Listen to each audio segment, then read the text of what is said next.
Chapter 291. At the edge of the crowd, Li Ge frowned slightly. Most of the players were pleasantly surprised that Han Xiao was selling class advancement knowledge, but Li Ge was not happy at all. He already had another class advancement knowledge, which the Guild of Gods had helped him farm with all their resources. Li Ge was going to use it as his trump card to shine in the competition. However, Han Xiao's actions had greatly reduced the effect of his trump card, which reduced the gap between him and the others. It was not surprising that everyone had something. Li Ge stared at Han Xiao, his eyes flashing. No one knew what he was thinking. A few gods were chatting beside him. Second Prince boasted proudly, "With a god like me, leading Dynasty into the finals will be a piece of cake. Old Wang, don't you think I still need to be merciful and bring him along?" Son Eggplant looked at him with disdain. "If you don't have king generals, your dynasty is nothing." Second Prince was furious. The two of them exchanged a few words. At this time, Li Ge walked over and smiled. "It's good to have confidence. I hope that everyone can practice well. I need help in the international competition to win glory for China." The others curled their lips. They were disgusted by Li Ge's self-proclaimed leadership. Hao Tian said directly, "I don't like you representing others. Mind your own business." Li Ge's smile disappeared. He looked at Hao Tian and said calmly, "Then I'll see you in the competition. Don't let me win too easily." There was a smell of gunpowder between the two of them.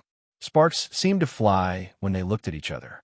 Suddenly, a lazy voice came from the side. "Dumbass, I found you. Come back to the team with me for training." Everyone turned around to look. A bearded male player walked over. He looked very sloppy and unkempt. The ID above his head was King Generals. This person was the low-key and mysterious #1 professional player in China, the core of Dynasty. He had a resounding nickname, the Emperor. "Don't call me dumbass." Second Prince was unhappy. "Okay, dumbass." King Generals nodded. "Ah, bastard." Second Prince was easily angered when he saw the god of his own team. He said angrily, "Don't be so arrogant. Sooner or later, I'll ride on your back and do whatever I want." Everyone had looks of disdain on their faces. King Admiral looked like he was still half asleep. He nodded and dragged Second Prince away by his collar. He did not greet the others and just did what he wanted to do. He was not very sociable, but in Li Ge's eyes, it was arrogance. Looking at King Admiral's back, Li Ge's eyes flashed. He snorted inwardly. He coveted the #1 position of King Admiral. Only by obtaining the #1 position could his career progress further. "We can't afford to lose this time." Everyone looked at each other and saw the determination in each other's eyes. After 3 days of trading, Han Zhao's experience points had reached an astronomical figure of 1 billion. Including the original 500 million, he now had a total of 1.5 billion experience points. The amount of experience points I have will determine how long I can stay in the galaxy. I don't need to worry about experience points. My next round of growth will be among the stars. Only with enough experience can I grasp the opportunity and grow quickly. After level 70, the amount of experience points I need will become higher and higher. Furthermore, I'm a mechanic that consumes a lot of experience points. After entering the galaxy, there will be very few chances to meet a large number of players. Han Xiao thought about his future. Although he had a lot of experience points now, once he entered the galaxy, they would all be used up one day. Since he was destined to run out of experience points, he would try his best to make this mountain as high as possible. Bang! Outside the window, a firework rose into the sky from the direction of the arena and exploded. This sound signaled the official start of the Pro League. The boiling cheers blended into a huge sound wave and spread out.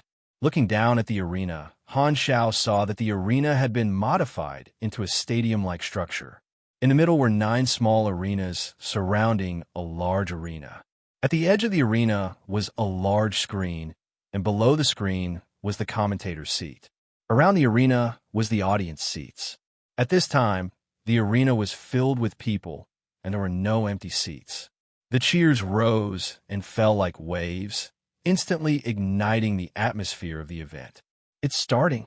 Han Xiao lay on the sofa, changed into a more comfortable position, and opened the forums to watch the live broadcast. There were tens of millions of people watching the broadcast like him. The beautiful female host, Red Phoenix, had a professional smile on her face. She stood on the highest arena and gave the opening speech. Her clear and pleasant voice echoed in the arena through the loudspeaker. The first Galaxy Pro League Blue Star Division, the qualifiers officially begin. We have 2,759 teams and 104,652 players registered. The teams will fight in the wild, and the arena is the venue for the individual competition. These arenas will be the venues for the contestants to battle each other. One battle elimination system. The loser will be eliminated, and the winner will enter the next round of the lottery until the top 38 teams and the top 62 individuals are selected. The qualifiers will last for a month in the game. Yes, this will be a long competition, but the whole process will be broadcasted. The audience in front of the screen can freely choose which arena to broadcast, and our main room will randomly choose the arena with the best performance. After Red Phoenix finished talking about the competition rules and the atmosphere, she pointed at the entrance. Then, next, we will bring the opening of the individual competition to everyone. Please welcome the two contestants. In the dark tunnel, Hao Tian and the contestant with the ID Star Chess stepped out. The moment the two appeared, the atmosphere in the arena reached its climax. The audience's enthusiasm gushed out. In order to ensure the atmosphere of the opening match, the two contestants were chosen from the professional players who registered. Hao Tian and Star Chess were chosen. The two of them stepped onto the main arena. Red Phoenix stood in the middle and introduced. The one on the right is very familiar to everyone. He is a veteran who has been in the esports scene for 9 years. He has been ranked in the top 5 of China's professional players many times. His battle record is brilliant, and his style is calm and steady. He is the core player of Long Sky Club, Hao Tian. The one on the left might be unfamiliar to you. He's a senior in the esports scene and used to play for Temple of God. Back then, he was the core of the team, just like Li Gu is now. He retired 5 years ago, but now, he's back with the glory of the past and the determination to win. He's the one who re-signed with Temple of God, Star Chess. Good luck. The audience burst into cheers. Both sides had people supporting them. Star Chess's fan club was relatively smaller. He had retired for 5 years, and his popularity was almost gone. Star Chess raised his head and looked at his fan club. They were all old faces. He did not expect to still have a small group of die-hard fans after 5 years of retirement. Star Chess was touched and nodded at his fans. When the fans saw this, they shouted even louder until they were hoarse. After introducing both sides, Red Phoenix came up to interview Star Chess. She smiled and said, "Welcome back to the professional scene. How do you feel now?" Star Chess's face was filled with emotions. "I miss it very much. I remember the days when I fought in the professional scene. We will always remember your brilliant battle record with Temple of God and that proud figure of yours." The Red Phoenix politely complimented and then asked, "This is the first competition held by StarCraft. Can you tell me how familiar you are with the game?" "My condition is very good." Star Chess laughed. "I am confident that I can spar with anyone." Red Phoenix chatted for a while more, and Star Chess answered with ease. He was experienced in dealing with the host. Red Phoenix's eyes flashed. She had received a request to create a topic, so she asked, "I heard that after retiring, you invested your savings into a business. Your company filed for bankruptcy last year. Is this the reason for your return to the professional scene?" Star Chess's expression did not change. "Of course not. The professional scene is where I made my name. I am back because I want to remember my roots. I'm looking forward to sparring with the younger players. I hope to find some good seedlings and teach the younger players some experience. It will be helpful for them in the international scene."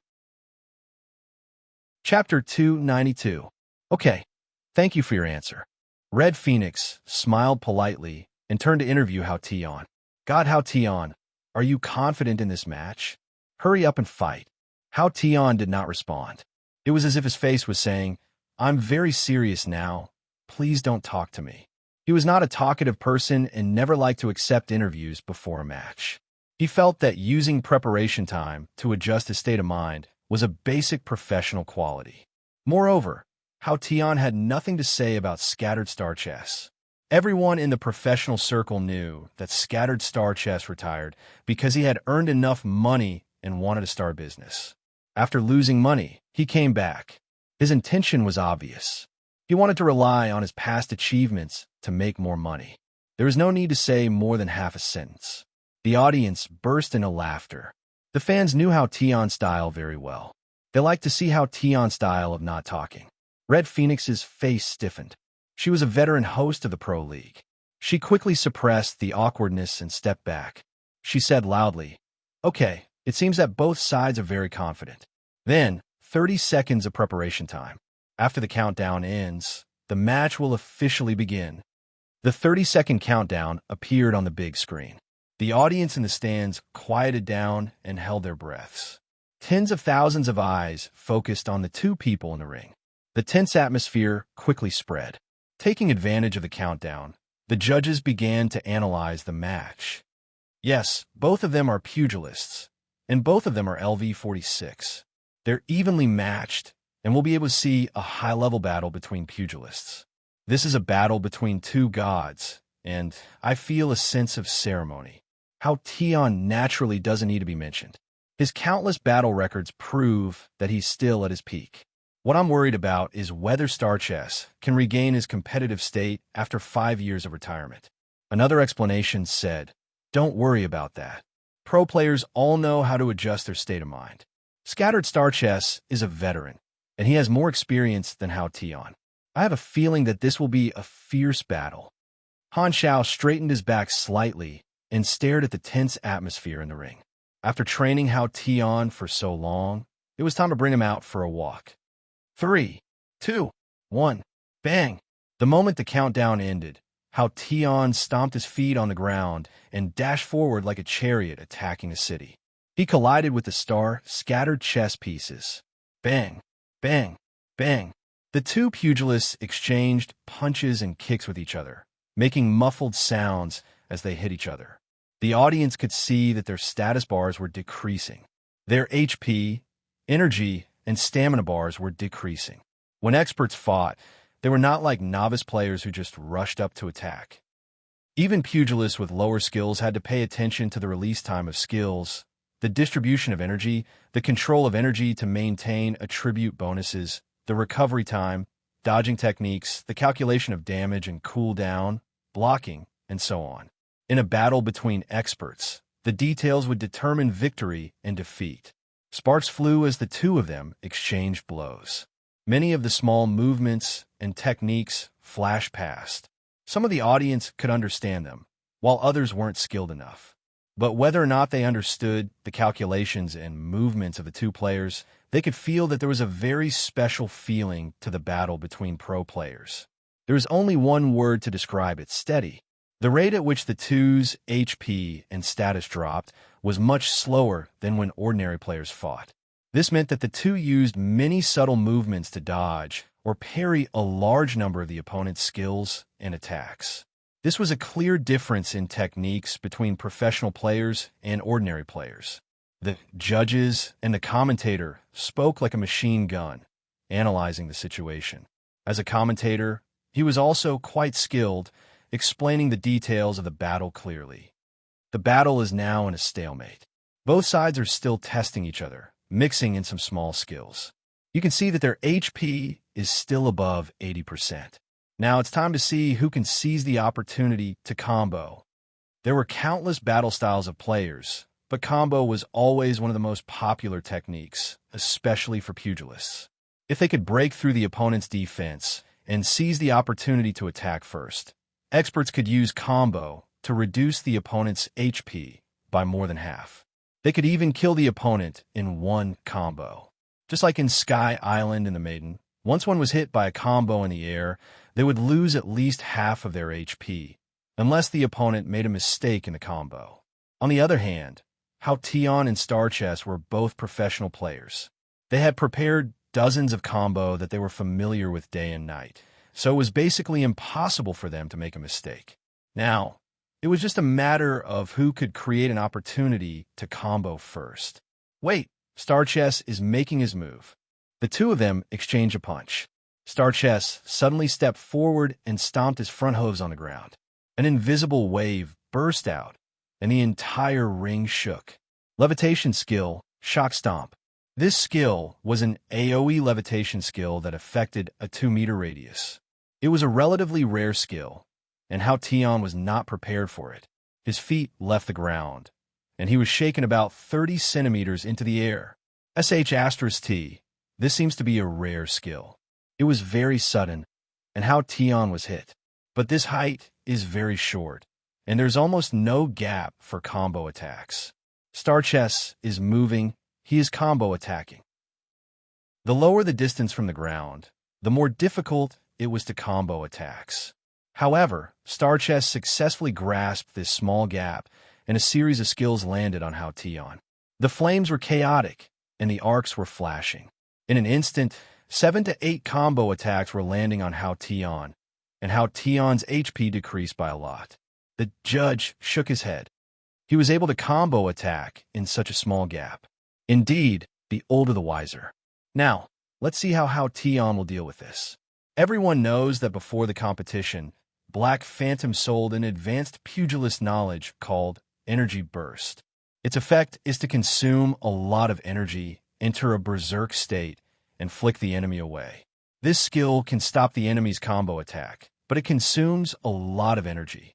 With the current attributes of the players, it can only be used once per match. They must have all learned this skill. Let's see if Hao Tian will use it first. In midair, punches and kicks landed on Hao Tian's body. Hao Tian's body curled into a ball to minimize the damage. The decrease in his HP did not affect his mentality at all. He was focused, waiting silently.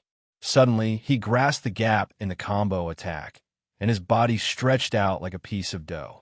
He pressed down on Star Chess' fist with one hand, and his body rotated in midair with high difficulty, trying to land behind Star Chess. He used flying cloud reversal. Although this skill is an escape skill, the judgment is very strict. Agility needs to be at least 10 points higher than the opponent to succeed, but their attributes are about the same. If the judgment fails, he will enter a period of stun, and one more combo attack, and he will lose. Hao Tian is going to lose. The judge suddenly stopped talking. Just as he was speaking, Hao Tian successfully escaped the attack and landed behind Star Chess. He bent his elbow and kissed the back of Star Chess' head, stunning him for a short period of time. Then, Hao Tian grabbed Star Chess' shoulder and lifted him up with both hands. Then, he hooked his leg, and Star Chess was lifted into the air. He had no defense at all, and Hao Tian started to perform a dazzling combo attack. The situation was reversed, and the audience was in an uproar. The judgment succeeded. The judge did not have time to be shocked. Suddenly, his eyes widened. Hao Tian is counterattacking. How did Star Chess' HP drop so quickly? Star Chess had used half a combo attack, and Hao Tian had lost 25% of his HP. However, Star Chess had only taken the first few attacks, and his HP had dropped by 40%. Part of the reason was that Star Chess could not defend, but the main reason was that Hao Tian's damage was too high. Star Chess's eyes were filled with shock. The damage that popped up on the panel shocked him. Hao Tian's agility is about the same as mine. Flying cloud reversal shouldn't have passed the judgment. The overflowing flames illuminated Hao Tian's focused expression again and again. Chapter 293. Compared to a character's level, skills were more direct and could increase one's chances of making a mistake. Hao Tian moved while using his combo, pushing his opponent to the edge of the ring. Boom! Suddenly, Star Chess's body burst into flames, and a shockwave spread out. Hao Tian was knocked back, and his combo was interrupted. Chi burst. Star Chess used this move first. The judge said there were 3 ways to win: defeating the opponent, forcing the opponent to admit defeat, or forcing the opponent to fall off the ring. Star Chess was forced to the edge of the ring, so he would lose if he didn't use Chi burst. However, In the next moment, Hao Tian unleashed his chi almost at the same time. Like a wild bull, he used a skill that had the effect of charge. Like a battering ram, his iron fist broke through scattered stars, parrying arms, and landed on his chest. Dong! A muffled sound. Star Chest couldn't stand still and fell off the ring, raising a cloud of dust. Winner! Hao Tian, the judge said loudly. He won. The crowd exploded with enthusiasm. Hao Tian's fans stood up excitedly and cheered. The sound of tens of thousands of people gathered together was like a tsunami. Star Chess was asked to return to the ring, and his eyes were filled with unwillingness. Although the opening match was only for show, and neither of the two players would be eliminated, this was a huge exposure. Winning a huge victory in front of tens of thousands of people was the best chance to show his return as a king. However, he lost, and the effect of his comeback was greatly reduced, ruining his plan. However, a win was a win, and a loss was a loss. This was the consensus of all players. Even if Star Chess was unhappy, he would suppress it in his heart. The red lawn bird swayed her slender waist and leisurely walked to the center of the arena. She smiled and said, "Thank you for bringing us such a wonderful match. This was a high-level battle. The Star Chess god lost. Do you have anything to say?" Star Chess calmed himself down and forced a smile. "Not bad. I really enjoyed this battle. I also saw the strength of the younger generation. They have a lot of potential. Only then will they be able to take over the burden of the older generation and win glory in the international competition." This was a formal statement. Star Chess had mentioned the younger generation many times, and he was praising the younger generation with the attitude of a veteran. He was deliberately putting on airs, implying that he was a senior. "Thank you for your speech." The red lawn turned to Hao Tian and smiled. "Great God, Hao Tian, do you have anything to say?" Hao Tian gestured for her to give him the microphone. The red lawn was delighted. She was afraid that Hao Tian would not speak, so she immediately handed him a microphone. Hao Ian paused for a moment and stared at the chess pieces with an expressionless face. What's the point of retired people coming back for? After that, he threw down a microphone, turned around, and left. He didn't want to talk to Star Chess at all. Chess Star's face turned ugly. Veins popped out on his forehead as he gritted his teeth. How could such words be said in public? Chess Star was infuriated. The audience was in an uproar, and the red lawn hurriedly tried to smooth things over. She has personality. I like it. Han Zhao's lips curled up slightly. He knew about Hao Tian's past. This guy was different from those flirtatious, be-asterisk cheese. He didn't like exposure and operations, and he worked hard to hone his skills. He was very serious about his work and had an upright and plain-spoken attitude. To put it simply, he was a gaming nerd with an iron head. Han Zhao's standards for grooming players were basically famous experts and potential stocks in his previous life. It wasn't that he discriminated against noobs, but that experts could perform better with the same amount of resources. With his current ability, he could indeed nurture an invincible existence among the players, but he would not do so. Nurturing such a player would bring more harm than good. The rewards that Han Zhao gave to Frenzied Sword and the others were only above the average level of the players within a reasonable range. Now, the players were only weaker in terms of attributes, but their mechanics were not necessarily bad. It was hard to say if there would be some amazing mechanics, and that was what Han Zhao was looking at. Although he was very good, he never forgot to learn. Good mechanics could be used to deal with other strong opponents. How to counter the enemy's abilities, how to react in the face of unexpected situations, individual mechanics, layout, and so on were all the directions of the Pro League. The growth of players varied, and the clash of different abilities was one of the highlights of a battle. For example, Hao Tian didn't have Chess Star Shockwave Stomp, but he had other trump cards. Everyone had their own trump cards and tricks. How to use them in a battle was also a reflection of one's skill level. With the same attributes, the strength of an expert would naturally exceed that of an average person. Moreover, it was also a skill for players to develop themselves well. For example, in boxing, A trained hard and B was at the end of his life. Both of them had the same amount of time, but A was better at accumulating more. That was why A was better. learned a new fighting technique from a teacher, but he couldn't find a teacher, so he could only practice blindly. However, there was no way that A was prohibited from learning a new technique just because B didn't know it. This principle also applied to players. Killing monsters to level up, doing quests, and farming equipment was equivalent to accumulating and developing. However, no matter how well prepared you were, in the end, the battle still depended on how you reacted on the spot. Maybe B was at a disadvantage and was about to lose, but the commentator saw that the situation wasn't good and said something bad. Then, immediately made a mistake, and B seized the opportunity to turn the tables and KO the opponent. This situation was not uncommon. Battles were full of surprises, and surprises made battles even more interesting. There were still 4 or 5 months before the opportunity to go to Galaxy appeared. It was the time when the division tournament was held. As the saying went, war was good for making money. Han Xiao wanted to grab this opportunity to accumulate more. Currently, in Blue Star, only the players were of the most value to him. After the opening match, it was the normal qualifiers. There were referees in all 10 arenas, and the battles would take place at the same time. The big screen would broadcast the dazzling moves of each arena from time to time. The 100,000 players who signed up went through the first audition. Everything was simple, and a battle would end in about 10 minutes. In the later stages of the qualifiers, the pace of the audition would be slowed down, and the remaining players would be introduced. Mad Blade and Pork Bun's matches were not on that day. Han Xiao casually watched a few matches before opening the forums.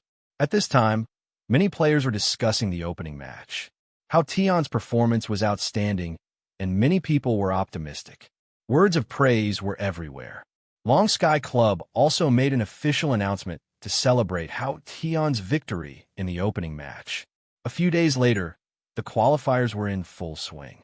The enthusiasm of the players was high, and Han Xiao was secretly making a fortune. Other than selling items, building machinery, and sparring with Hela, he spent most of his free time watching the matches, mainly the team matches. 2 teams fought in a random terrain, and each team had 6 players: Pugilist, Esper, and Mechanic. These 3 classes could be divided into different styles, forming many tactical combinations. They also had to make use of the terrain, so team battles were much more exciting than individual battles. The normal team configuration was main tank plus melee vanguard plus ranged attacker plus control. The exact number of people varied, depending on the strategy. Pugilists were naturally melee fighters and often acted as the main tank. Espers could be used in all kinds of positions. Because the players had different Esper abilities, they could be used in melee, ranged, and control. They were the jack of all trades. Chapter 294. However, among the 3 classes of the Mechanic class, only the Gun Mechanic class was more popular. It could be considered a stable long-range damage output. The positions of mechanics and mechanical pugilists were more awkward, and they almost never appeared in the competition. Mechanics did not have a huge amount of experience like Han Technician, so they were equivalent to half a support class. Their combat strength made those who heard it sad and those who saw it cry. As for mechanical pugilists, they were not popular because their positions overlapped with those of the pugilist class, and their equipment had to be repaired if they broke. In version 1.0, the style of mechanical pugilists was not obvious, and the pugilist class was able to overshadow them. Han Xiao had a different opinion. In version 1.0, the combat strength of mechanical pugilists could be seen.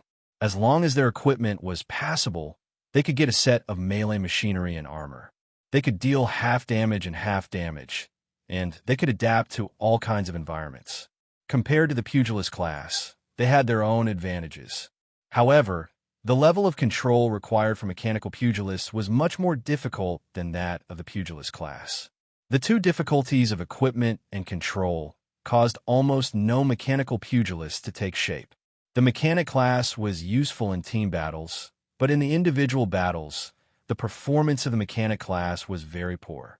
If the other 2 classes met a mechanic class opponent, they would feel that they were lucky. There were close to 1,000 individual battles, and the mechanic class only appeared 64 times. They only won 11 times, The discussion on the forums had reached a consensus that the mechanic class was the weakest class in individual battles. Han Xiao watched a few individual battles of the mechanic class, and they were indeed not good.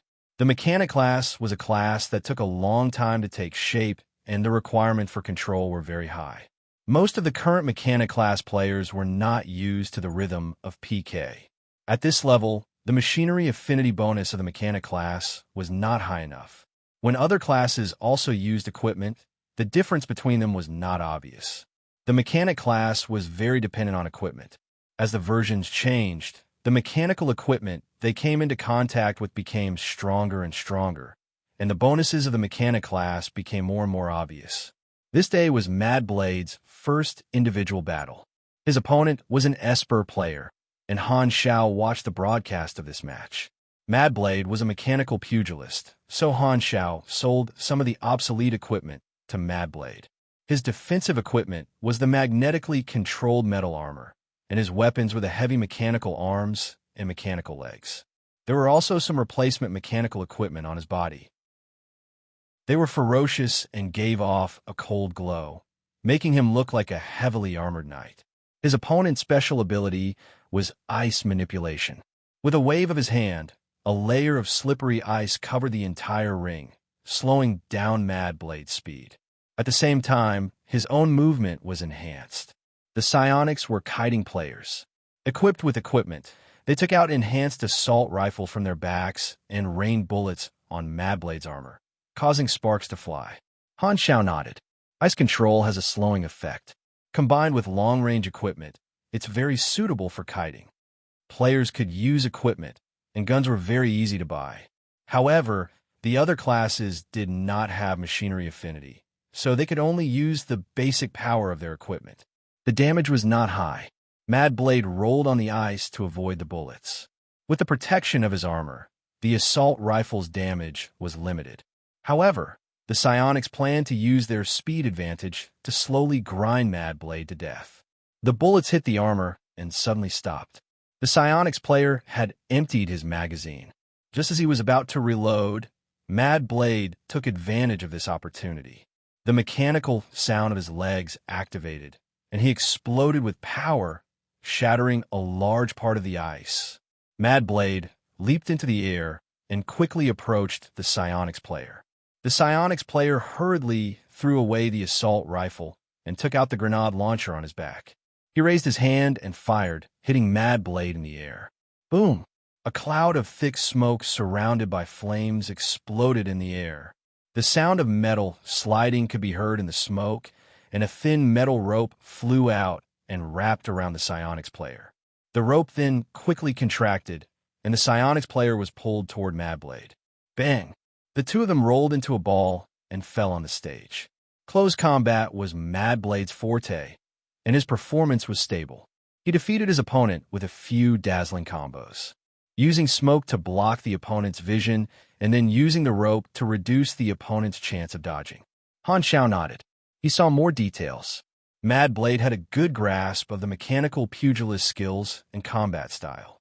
He could be considered one of the best among the current mechanical pugilist players.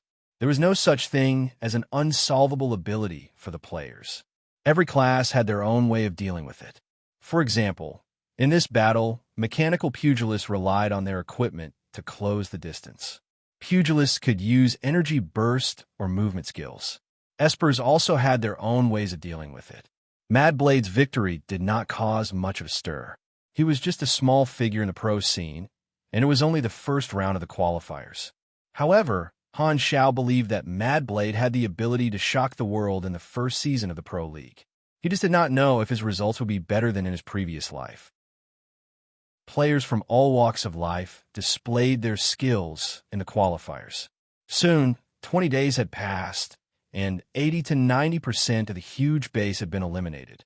Only the players who stood out were left. Frenzied Sword passed every round without any mishaps, and the attention on him gradually increased.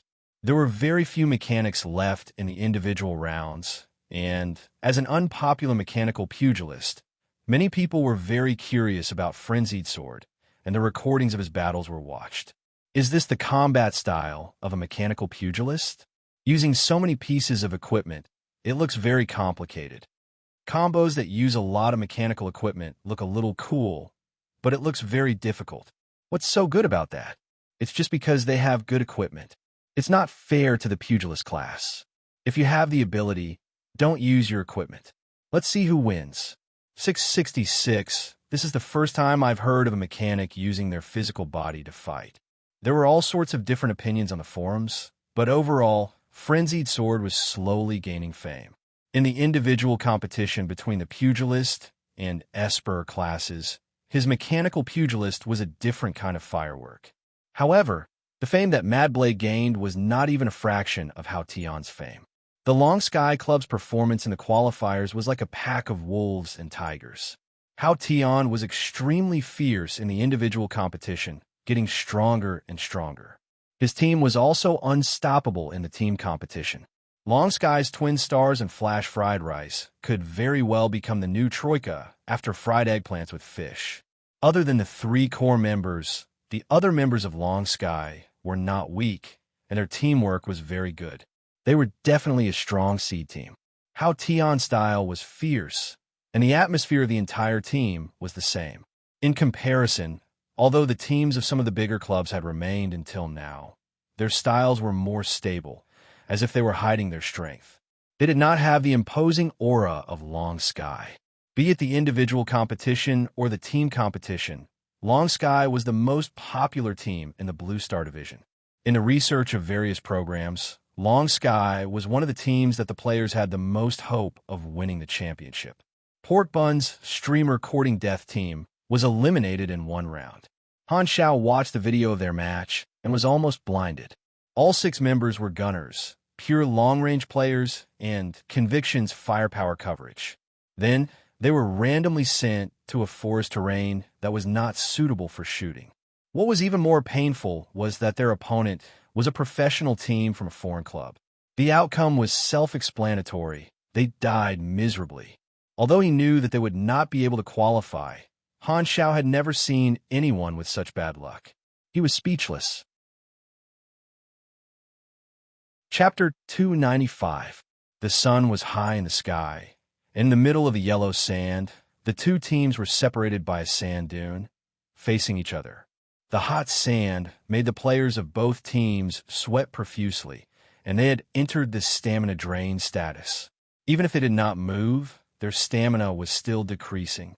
The desert terrain is too wide, and it's disadvantageous for us. We might lose. Lone Crane was very depressed. This was Frenzied Sword's Rivervale club team. They were very lucky and did not meet any strong teams. Now was the last round of the qualifiers, and as long as they won, they would be able to advance. However, Rivervale's luck seemed to have run out this time. The random terrain was an open desert that was not conducive for their melee combat, and their opponents specialized in range combat. Lone Crane was very depressed, and because of him, the morale of his team members was low. Frenzied Sword frowned and said, "Don't be discouraged. The battle hasn't started yet, and it's not certain who will win yet." Lone Crane shook his head. "Our chances of winning are too small. You're the leader, don't say things like that." Frenzied Sword was becoming more and more dissatisfied with Lone Crane's leadership. He did not have the slightest ability to lead, and not only did he not have any brilliant leadership skills, but he also brought negative energy to the entire team. "Oh, what's your opinion?" Solitary Crane glanced at him from the corner of his eyes. "The enemy is very good at range combat, so we can only close the distance. However, if we rush and recklessly, we'll be kite. Therefore, I feel that luring the enemy deep into the sand is a good idea. I can hide in the sand, and you guys can pretend to run away, luring them to where I'm hiding. Then I'll jump out and distract them from the back, and you guys can attack them from behind. Only then will we have a chance." "Perfect. I have 2 oxygen masks. Who wants to ambush with me?" Frenzied Sword took out 2 oxygen masks. This was his usual equipment, and it came in handy at this moment. The team members looked at each other, and this time, Lone Crane snorted. "Since you're the one who suggested this strategy, if we lose, it'll be your responsibility." Lone Crane was trying to push the blame to someone else. Frenzied Sword hated this kind of behavior and could not be bothered with him. He looked at the other teammates, and a pugilist stood out to be his teammate. Very quickly, they chose the location. Frenzied Sword and the other pugilist teammates put on their masks and hid in the sand. Lone Crane and the other three put on some disguises and started to lure the enemy up the sand dune, exposing themselves to the enemy's vision. They can't wait anymore. The other six-man team discovered Solitary Crane's whereabouts, and Electrolux laughed coldly from within the team. Electrolux was in this team. It looked like a team made up of passers-by experts, but in reality, these 6 players were all spies of different foreign clubs in Planet Aquamarine. They had secretly formed teams to challenge them, and there were such teams in every competition. The opponent is a small club. I've seen their matches before, and they specialize in close combat. Their teamwork is bad, and the terrain is advantageous to us. As long as we keep our distance, they'll definitely lose, Electrolux said. They approached Rivervale's team and started to attack from afar. These players mainly used Esper abilities. Electrolux could form a wind seed in his palm, which gradually grew until it became a small tornado. Some of his teammates could use their fingers to shoot destructive beams, and some could twist the air into a white ball and throw it out to create an explosion. Lone Crane and the others hurriedly ran away, and Electrolux's team chased after them. Very soon, they realized that there were only 4 people in Rivervale's team. Where did the other 2 go? Electrolux was alarmed. He suddenly raised his hand and said, "Everyone stop. They might be luring us." Electrolux thought that if Rivervale's team was luring the enemy, they would stop when he stopped, or at least slow down to lure them. However, Rivervale did not slow down at all, dragging a long trail of dust behind them. They could not wait to run as far as possible. Lone Crane focused on running. He did not want to follow Frenzied Sword's strategy at all. Didn't Frenzied Sword say that they were going to ambush? Lone Crane was planning to let Frenzied Sword stay underground. He would meet up with his opponents and pretend to be luring them. At the very least, it would be considered as fighting with the enemy. Letting Frenzied Sword be a bystander would make it seem like Frenzied Sword's plan was wrong. That way, he would be able to push the blame to Lone Crane and make the higher-ups disappointed in Frenzied Sword. However, he could not purposely avoid Frenzied Sword's ambush spot. His other teammates also knew the location, so he could not make it too obvious. Thus, he could only use some tricks to lure the enemy. Regardless of whether the enemy followed him or not, he would just run. Lone Crane was a veteran who had been in the professional circle for many years. He was someone who did not have many achievements, so he was recruited by Rivervale. His salary was much higher than before, but he did not care about the team's results. He just wanted to keep his position as the leader and continue to enjoy the high salary. There were all kinds of people in the professional circle, and a veteran like him could be considered a classic example. However, Alux misunderstood and said, "He's running away in such a hurry. It doesn't seem like he's trying to lure the enemy. Furthermore, the desert is an open terrain, so the possibility of an ambush is lower. Let's chase after him." Due to a strange combination of factors, Alux fell for the ambush. After chasing for a while, he stepped into the ambush spot. Suddenly, a cloud of sand exploded in the middle of the team. Frenzied Sword and his pugilist teammates charged out from underground, heading straight for the back line. Everything happened so suddenly that the expressions of Alux and the others changed. Frenzied Sword went all out and tore apart the enemy's formation. Lone Crane, who was far away, saw this and had no choice but to lead his teammates back. The scene was a mess. Alux and the others were also very strong. Even if the ambush was a success, Rivervale would still be in a fierce battle. Fortunately, Frenzied Sword performed well and killed 2 fragile espers, completing a double kill and securing the victory. As Alux fell to the ground with a face full of unwillingness, the surroundings finally quieted down. Only the sound of the wind blowing up the sand could be heard. Rivervale won. We won. Frenzied Sword waved his fist excitedly. We actually advanced. Lone Crane opened his mouth in disbelief. He had made it so obvious, but the enemy still fell for it. How could they be so cheeky? As the final round of the qualifiers ended, the list of qualifiers was released. The players in each division were excited, and the attention of the league rose once again. The qualifiers were just an appetizer. The main event was to fight for the qualification to advance and the start of the regular season. From here on, the competition would officially start. It would not be as rushed as the qualifiers, and every match would be watched by everyone.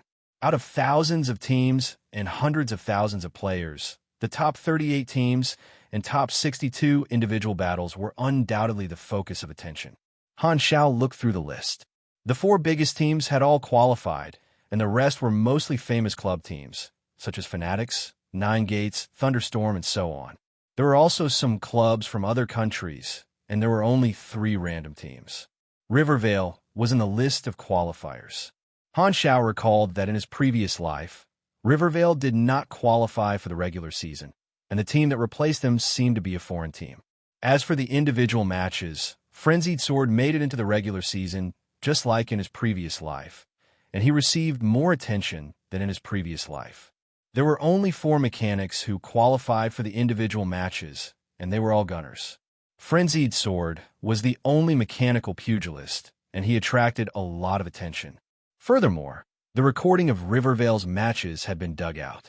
Frenzied Sword's performance could be said to be the mainstay of the team, turning the tide and leading Rivervale to advance. He had attracted a lot of fans. On the other hand, no one cared about the real leader, Lone Crane. In the eyes of the audience, he was just a random player. To them, Frenzied Sword was the core of Rivervale. Lone Crane was very jealous, but he could not replicate Frenzied Sword's performance. He could only watch as Frenzied Sword received all kinds of praises, feeling depressed. Frenzied Sword was indeed very talented in close combat, and his control was getting better and better. The mechanic players watched his duel recordings over and over again, learning from him. Some players dug up the previous posts and realized that Frenzied Sword was one of the 4 who triggered Black Phantom's hidden storyline. The quality of his equipment was very high, and the effects were very rich. Without a doubt, it came from Black Phantom. The players were very jealous and yearned for it. Han Xiao also shared in a wave of popularity. The results of the first step are even better than in my previous life. Han Xiao was very satisfied. He had not wasted his efforts on Frenzied Sword. A few days later, the secondary league also ended successfully. The champion and runner-up qualified to advance, making up for the 40-team seats in the regular season and the 64 people in the individual matches. The officials announced the group numbers for the regular season. All the players were evenly divided into groups A, B, C, and D, with 10 teams in each group and 16 players in each group in the individual matches. The regular season used a point system. The top 2 teams in each group would advance, and the top 4 teams in the individual matches would advance. The team list for the regular season on Planet Aquamarine caused an uproar among the players. Fried eggplants with Fish, Dynasty, and Long Sky. The 3 powerhouses were in Group A. Furthermore, the other teams in Group A included the Longhu Club and the Sky Palace Club, 2 strong teams, and a foreign club team. This was a group of death. There were so many strong teams, but only 2 of them could advance. At the very least, one of them would be eliminated in this round. This immediately tugged at the heartstrings of the fans of the strong teams. The regular season had not even started, but the atmosphere was already tense. A storm was brewing. Chapter 296. The scorching sun hung high in the sky, and in the middle of the yellow sand, the 2 teams faced each other with a sand dune between them. The scorching sand made the players on both sides sweat profusely, and they entered this stamina depletion state. Even if they did not move, their stamina points would slowly decrease. The desert is too open, and it's not good for us. We might lose. Lone Crane was very upset. This was Mad Blade's team from Rivervale. They were very lucky as they didn't meet any strong teams. They were in the last round of the preliminaries, and they could advance as long as they won. However, this time, Rivervale's luck seemed to have run out. The terrain was not good for close-range combat, and their opponents were good at long-range attacks. Lone Crane was very upset, and the morale of his teammates was very low. Mad Blade frowned and said, "Don't give up. The battle hasn't started yet. We don't know who will win yet." Lone Crane shook his head and said, "Our chance of winning is too small. You are the leader. Don't say that." Mad Blade was getting more and more dissatisfied with Lone Crane's leadership. He didn't have any leadership skills at all. Instead, he brought negative energy to the team. "Oh, what do you have in mind?" Lone Crane glanced at him. "Our opponents are good at long-range attacks, so we can only close the distance. However, if we rush and recklessly, we will be kite. So, I think it's a good idea to lure our opponents deep into the sand. I can hide in the sand, and you guys can pretend to run away and lure them to my hiding spot. Then, I will jump out and hold their back. You guys can come back and attack them. That way, we'll have a chance." "Good, I have 2 masks. Who wants to ambush with me?" Mad Blade took out 2 oxygen masks. This was his usual equipment, and it could be put to good use. The team members looked at each other. Lone Crane snorted and said, "Since you're the one who suggested this strategy, it will be your responsibility if we lose." Lone Crane was trying to shift the blame to others. Mad Blade didn't like this kind of behavior, so he didn't want to talk to him. He looked at the other team members, and a pugilist stood out to be his partner. Soon, they chose a location. Mad Blade and his pugilist teammates put on their masks and hid in the sand. Lone Crane and the other 3 put on some camouflage and started to lure their opponents. They walked up the sand dune and exposed themselves to the enemy. They can't hold it in anymore. On the other side, the 6-man team discovered Lone Crane and the others. Alux smiled coldly. Electrolux was in this team. It looked like a team made up of random experts, but in reality, these 6 players were all spies from different foreign clubs in the Blue Star division. They secretly formed a team to challenge them. There were such teams in every division. Our opponent is a small club. I've seen their matches. They're good at close combat, but their coordination is bad. The terrain is advantageous to us. As long as we keep our distance, they'll definitely lose, Alux said. They closed in on the Rivervale team, maintained a distance, and started to launch long-range attacks. These players mainly used their special abilities.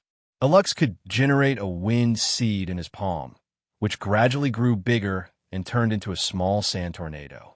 Some of his teammates could shoot out destructive light beams with their fingers, while others could twist the air into a white ball and throw it out to cause an explosion. Xing Duwei and the other 3 quickly ran away, while Alux's team chased after them. Very soon, they realized that there were only 4 people in the Rivervale team. Where did the other 2 go? Alux was alarmed. He suddenly raised his hand and said, "Everyone stop. They might be baiting us." Alux thought that if the Rivervale team was baiting them, they would stop when he stopped, or at least slow down to bait them. However, the Rivervale team did not slow down at all. They left a long trail of dust behind them, as if they wanted to run as far away as possible. Xing Duwei focused on running. He did not want to follow Mad Blade's strategy at all. Xing Duwei had a little plan. Didn't Mad Blade say that he was going to ambush them? He would just let him stay underground. He would meet with his opponents and pretend to bait them. At least, he would be able to fight with his opponents. He would let Mad Blade do nothing and make it seem like Mad Blade's plan was wrong. Then, he could push the blame to Mad Blade and make the higher-ups disappointed in Mad Blade. However, he could not purposely change the location of Mad Blade's ambush. The other teammates also knew the location, so he could not make it too obvious. Therefore, he decided to do something to bait the enemy. He would just keep running, regardless of whether his opponents followed him or not. Xing Duwei was a veteran who had been in the professional circle for many years. He did not have any achievements, so when he was recruited by Rivervale, his salary was much higher than before. However, he did not care about the results of his team. He only wanted to keep his position as the team leader and continue to enjoy the rich salary. There were all kinds of people in the professional circle, and a veteran like him was a typical example. However, Alux misunderstood him and said, "They are running so fast. It doesn't seem like they're trying to bait the enemy. Also, the desert is an open area, so the possibility of an ambush is low. Chase after them." Alux accidentally fell into the trap. After chasing for a while, he stepped on the ambush spot. Suddenly, a cloud of dust exploded in the middle of the team. Madblade and his pugilist teammates rushed out from the ground and headed straight for the back line. This happened so suddenly that Alux and the others were shocked. Madblade went all out and tore apart the enemy's formation. Xing Duwei, who was far away, saw this and had no choice but to rush back with his teammates. The situation was a mess. Alux and the others were also very strong. Even if the ambush was successful, Rivervale was still in a fierce battle. Luckily, Madblade performed well and killed 2 fragile espers. He completed a double kill and secured the victory. As Alux fell to the ground unwillingly, the surroundings finally quieted down. Only the sound of the wind blowing the yellow sand could be heard. Rivervale, victory! We won! Madblade waved his fists in excitement. We actually made it! Xing Duwei opened his mouth in disbelief. He had made it so obvious, but the enemy still fell for it. How could they be so cheeky? After the last round of the qualifiers ended, the list of qualified players was announced. The players in every division were excited, and the attention of the Pro League increased again. The qualifiers were just an appetizer. The main event was the beginning of the regular season. From now on, the competition would officially start. It would not be as rushed as the qualifiers, where every match would be watched by thousands of people. Among the thousands of teams and 100,000 players, the top 38 teams and the top 62 in the individual competition would undoubtedly attract a lot of attention. Han Xiao looked through the list. The 4 biggest clubs had all made it out. The rest were mostly famous clubs, such as Fanatics, Nine Gates, Thunderstorm, and so on. There were also some clubs from other countries. There were only 3 random teams. Rivervale was in the list of qualified players. Han Xiao recalled that in his previous life, Rivervale did not qualify for the regular season. The team that replaced them seemed to be a foreign team. In the singles, Frenzied Sword had made it into the regular season just like in Han Xiao's previous life. Furthermore, he had received even more attention than in his previous life. There were only 4 mechanics who had made it into the singles, and all of them were gun mechanics. Frenzied Sword was the only mechanical pugilist, and he had attracted a lot of attention.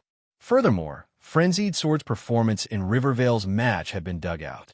His performance could be said to be the cornerstone of Rivervale, turning the tide and leading Rivervale into the next round.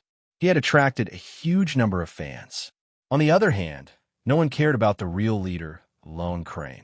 In the eyes of the audience, he was just a passerby.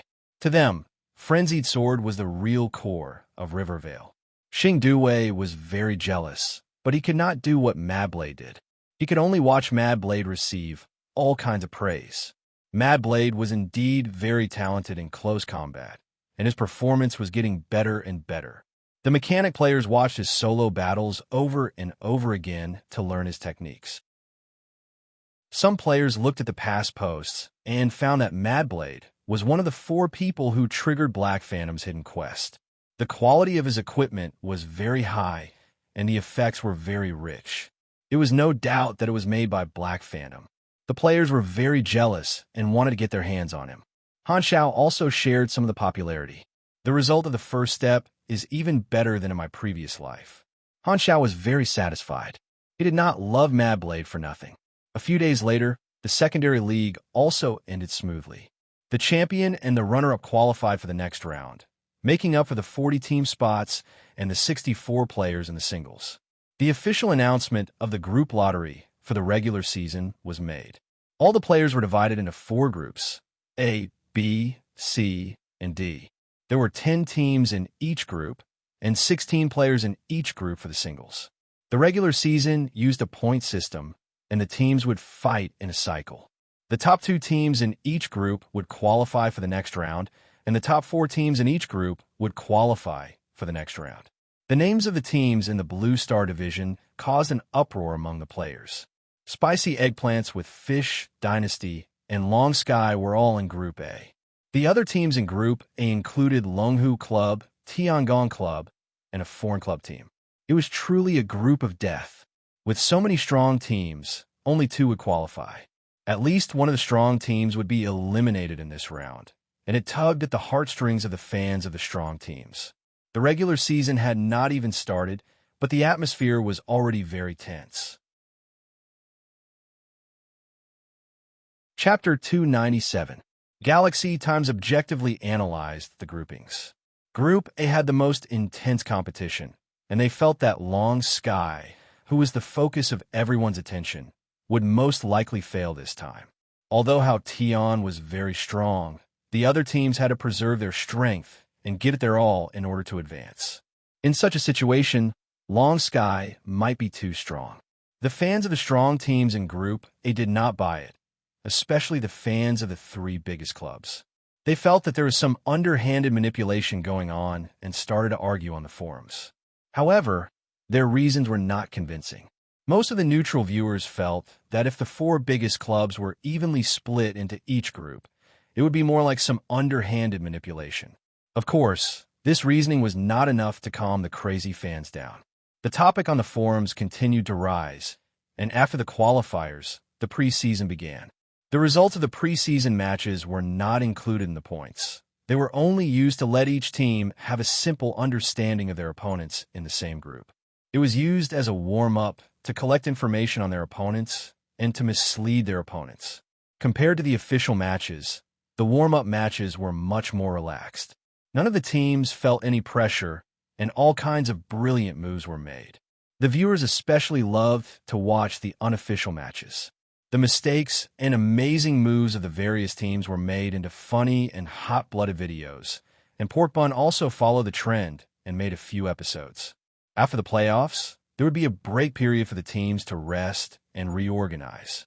Furthermore, the officials would increase their publicity efforts in order to build momentum for the division tournament.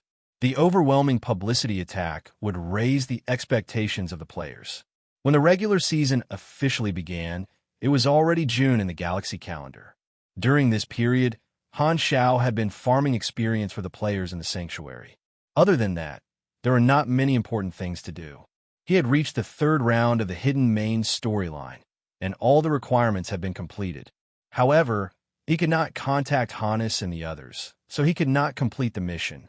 It was Han Xiao's first time coming into contact with this hidden main storyline, so he did not know the exact process. He used the Darknet's power to search for Hannes, but he still could not find him. This was why he felt that something was wrong. The Darknet was one of the biggest organizations in Blue Star, and even they could not find him.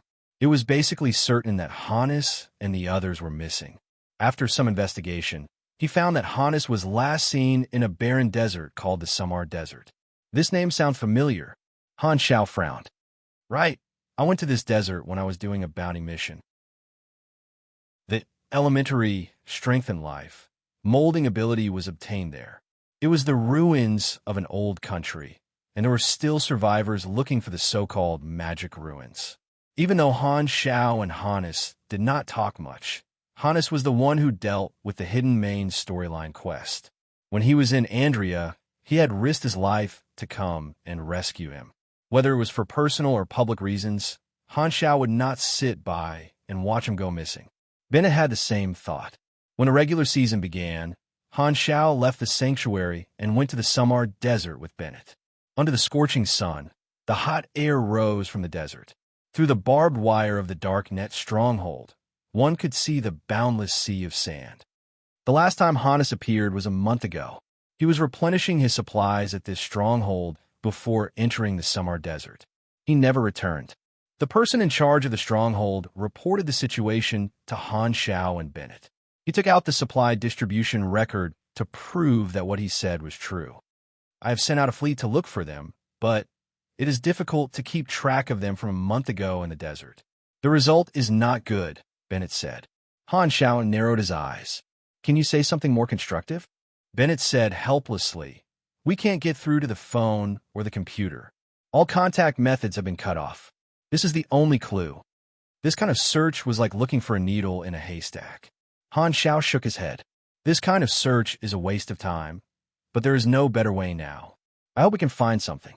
There were many secrets hidden in the Samar Desert. Hannes might have met with a special situation this time. Han Xiao thought about the rumors of the abandoned Felonia base and the magic ruins. A guess suddenly formed in his mind. Hannes might have met with a mishap. Bennett sighed. Han Xiao did not comment. In his previous life, Bennett had built tombstones for Hannes and the others. However, he felt that it was different this time. If the person who issued the mission died, the hidden main mission would definitely fail. But now, they were only stuck at the third round.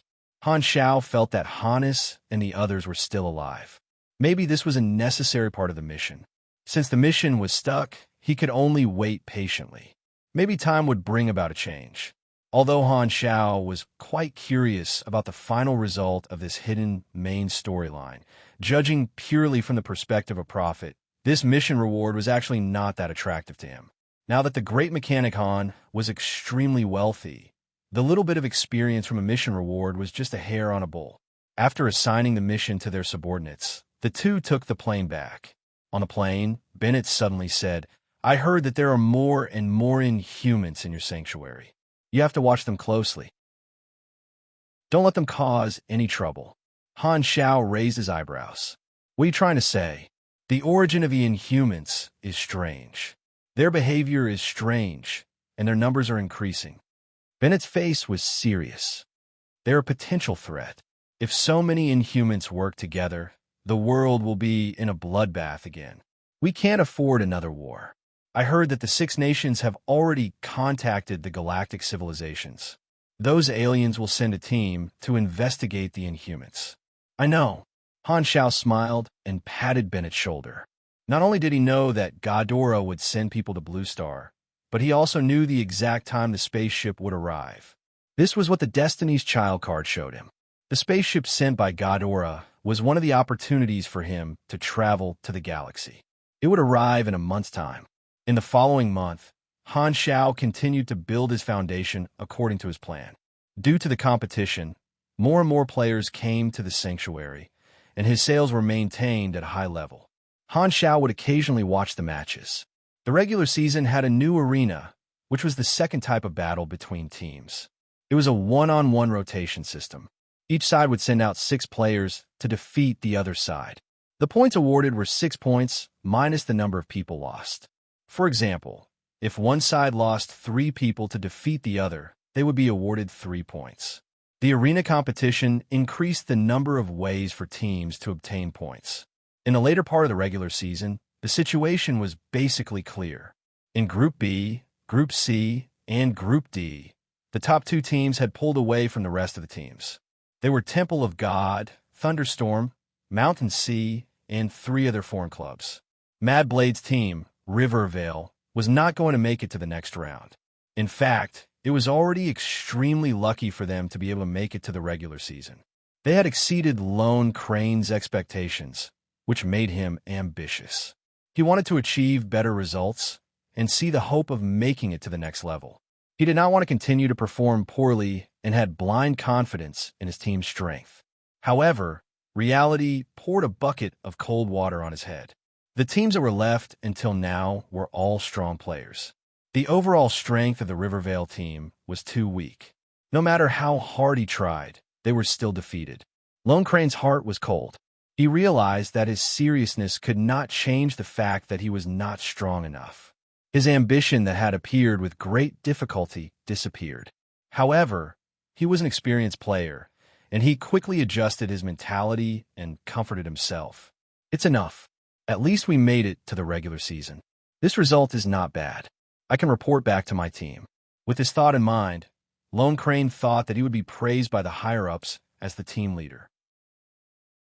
However, reality not only poured a bucket of cold water on him, but it also made him shiver.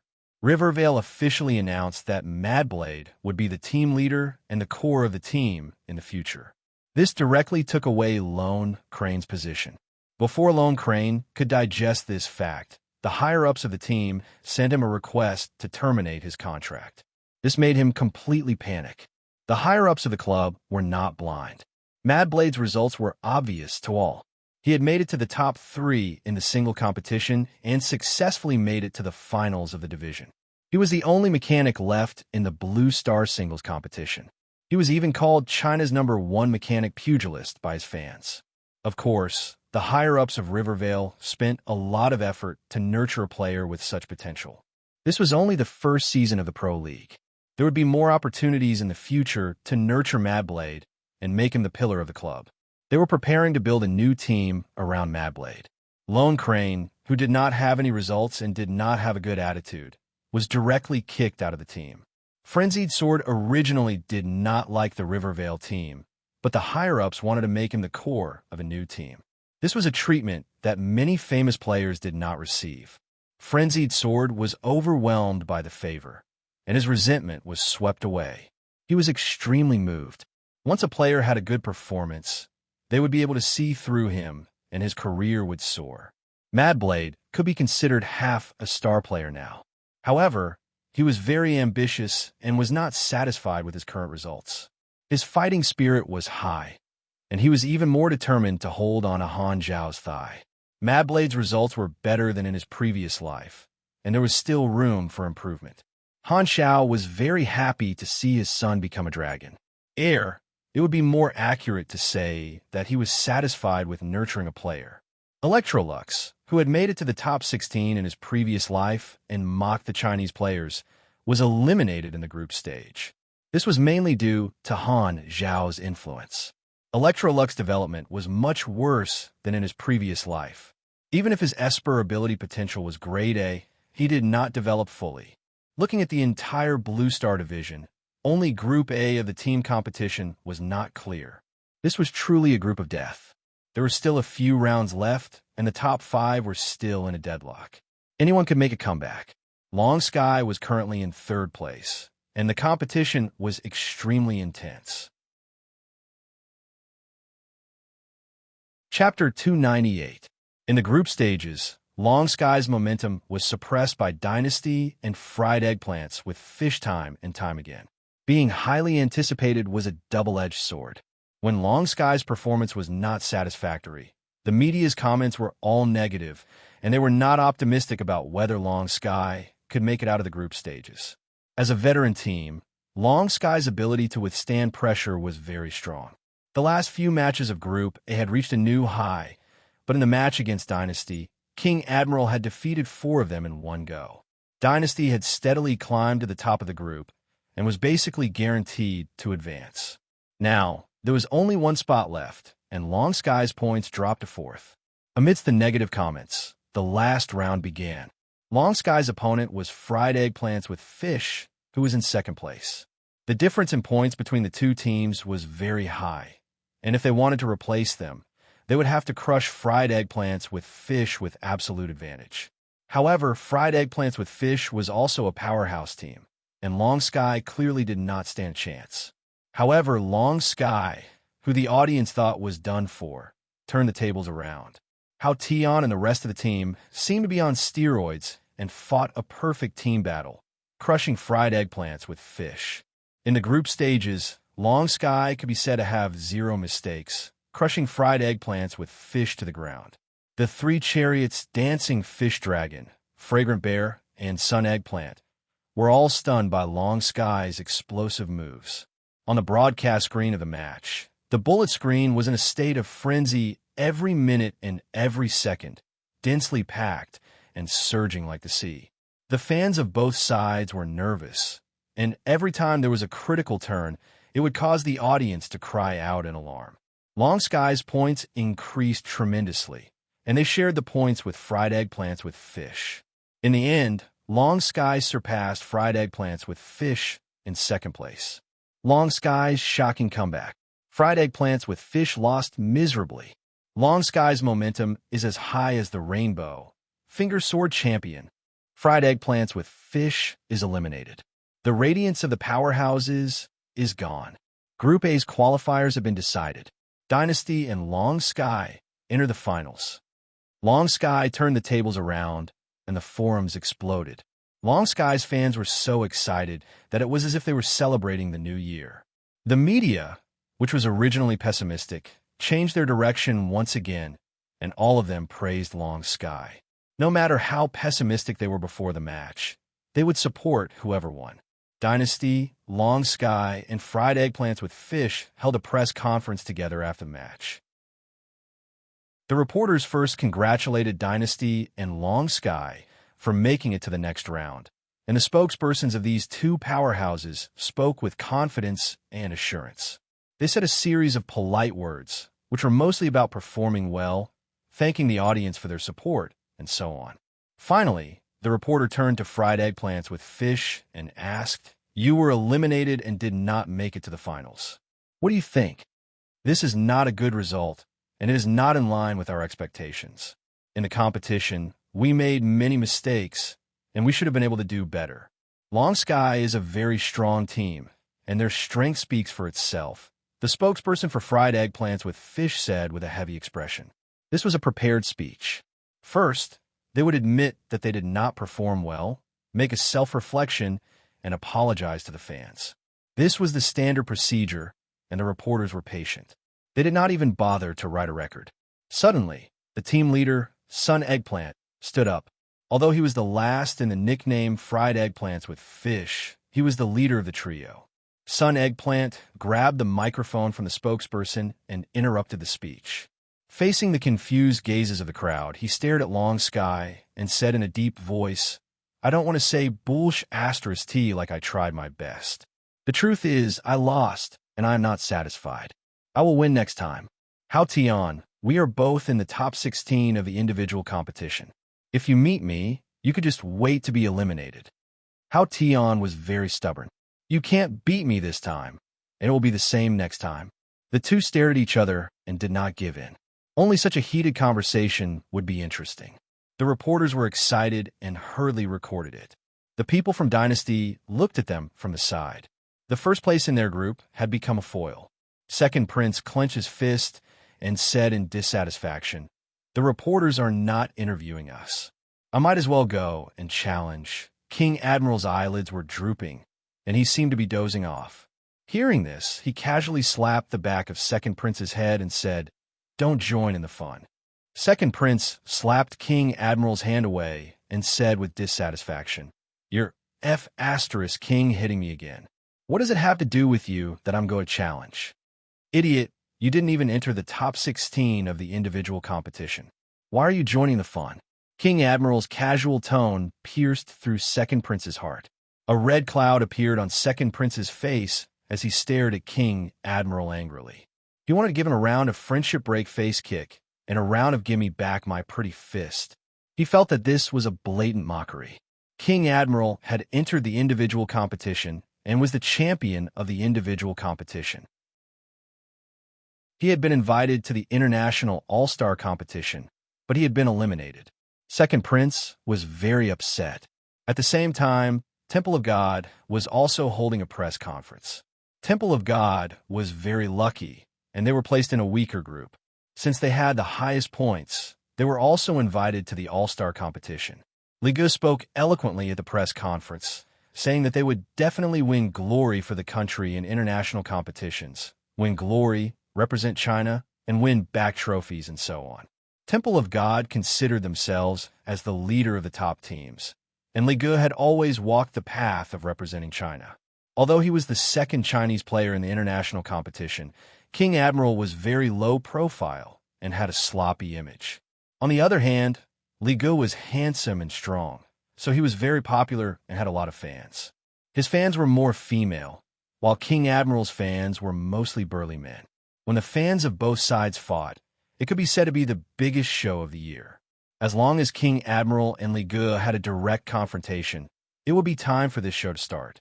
The teams and players that had made it out of the regular season all held press conferences. There were all kinds of attitudes. Some said that they would be the champions, while others kept a low profile. At this point, the list for the division finals was out. Top 8, China's 5 teams, Dynasty, Long Sky, Temple of God, Thunderstorm, and 9 Gates. 3 foreign teams, Son of Wind, Raging Beast, and Orange Gold. Top 16, King Admiral, Sun Eggplant, Hao Tian, Ligu, Mad Blade, Rainy Kim. Looking at this list, Han Xiao smiled. He smiled like an old farmer who had a good harvest.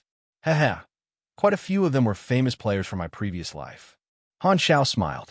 There was another reason why he was paying attention to the competition.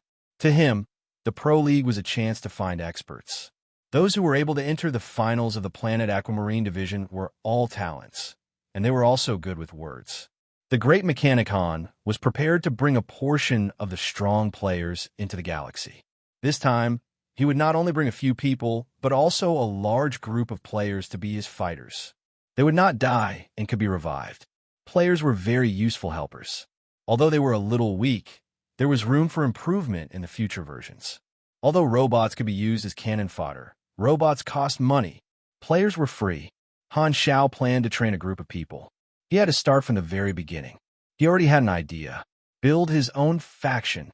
In version 0, the players did not have a channel to go into the galaxy. If he could provide this channel, even the pro players would go crazy. Although Han Xiao's mission quota was not small, it was not a lot after splitting it. This limited the number of players he could train. However, going into the galaxy would give the players the opportunity to come into contact with the wider world. There would be endless missions, which was very attractive to the players. It was even more attractive than himself, thus breaking free from the limit of the mission quota. The players going into the galaxy first was equivalent to seizing the opportunity. No one would not be envious of this opportunity. At the same time, he would be able to increase his sense of presence and create a huge piece of news. The selected players would automatically gather around him to develop a sense of identity. Han Xiao already had a blueprint for the specific operation. However, how many players he could bring would depend on the situation. In the secret base, Han Xiao got up from the sofa, went to the equipment warehouse, and entered the password. A metal wall folded open, revealing a transparent glass cylinder filled with a gel solution. Inside was the Amphiptera mechanical suit that had never been used before. It's about time to go. Chapter 299. In space far away from the blue star, wormholes of various sizes opened and closed, emitting streams of light that dyed the dark space of the universe in a riot of colors. These lights gathered and scattered like pieces of glowing gauze, bringing with them a hazy and dreamy feeling. The colors were rich, like a gradual spectrum.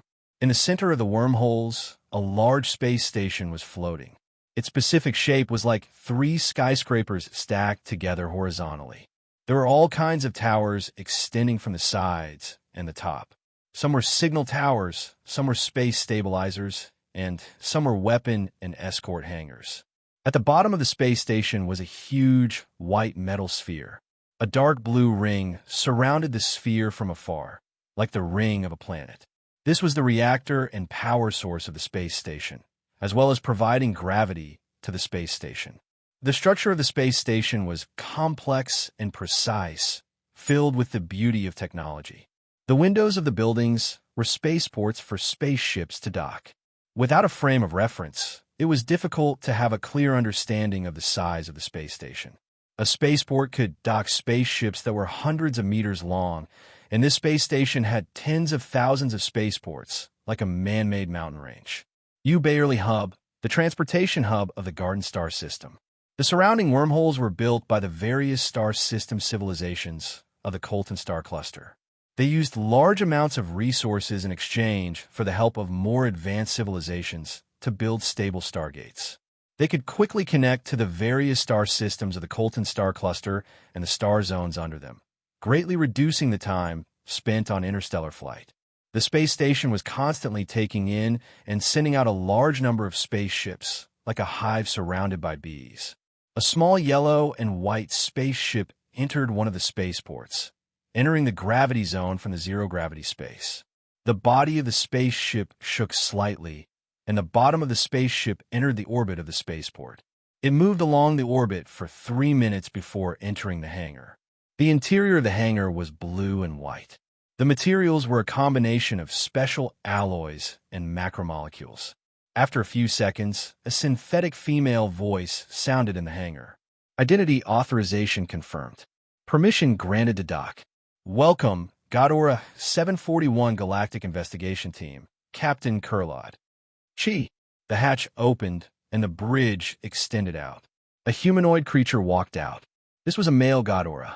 His skin was pale gold, and his long white hair was combed into 7 braids at the back of his head.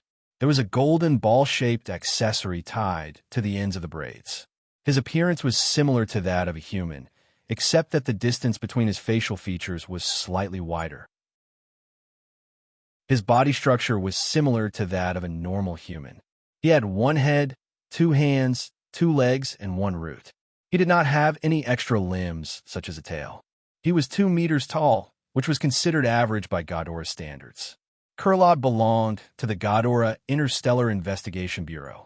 He was the captain of the investigation team. Although he was a captain, he did not have any subordinates. He only had the standard equipment of a Godora investigator and a small spaceship that belonged to the government.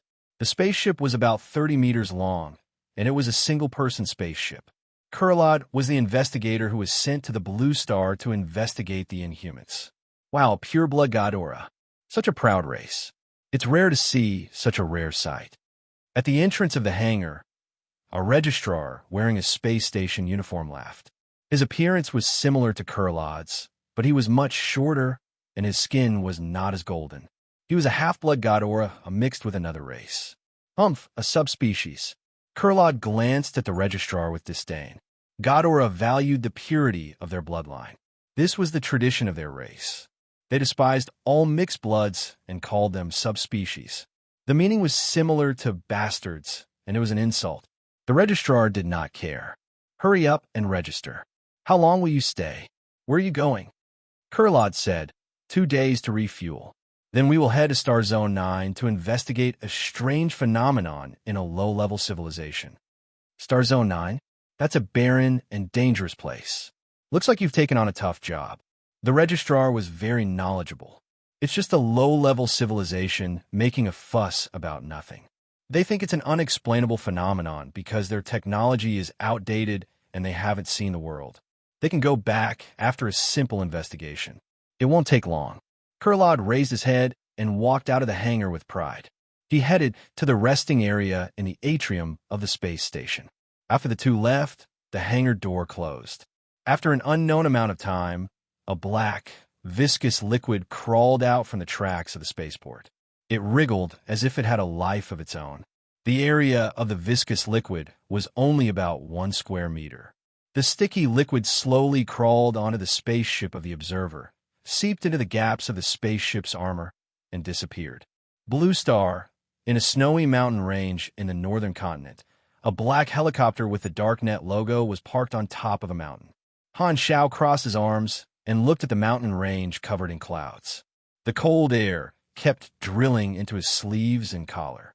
Han Xiao's body was very strong, so he did not feel anything.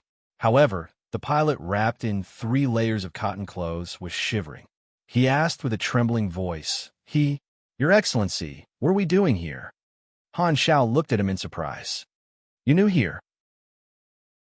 Haven't you learned the rule of don't ask questions? Why, yes.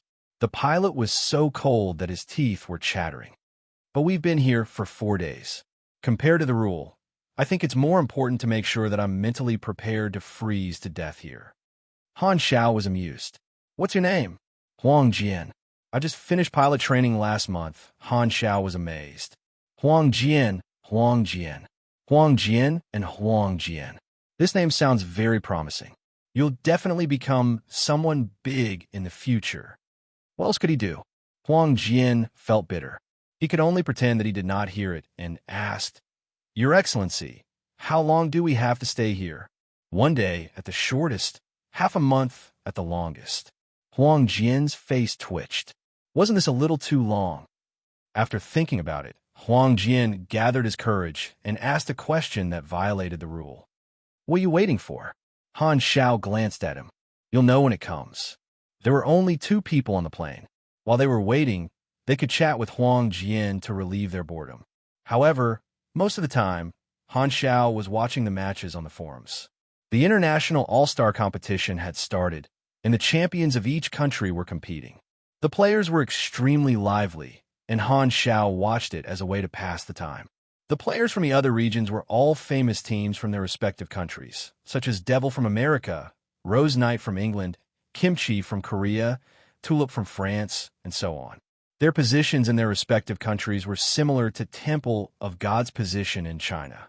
Seeing these familiar teams from his previous life, Han Xiao finally remembered that the champions of the first season were Tulip from France. They were a very powerful club. The All-Star competition was a chance to show off. Players from each region would pay attention to it, and it was more than 10 times more popular than a single region. The champions of each country would compete with each other and show off their strength.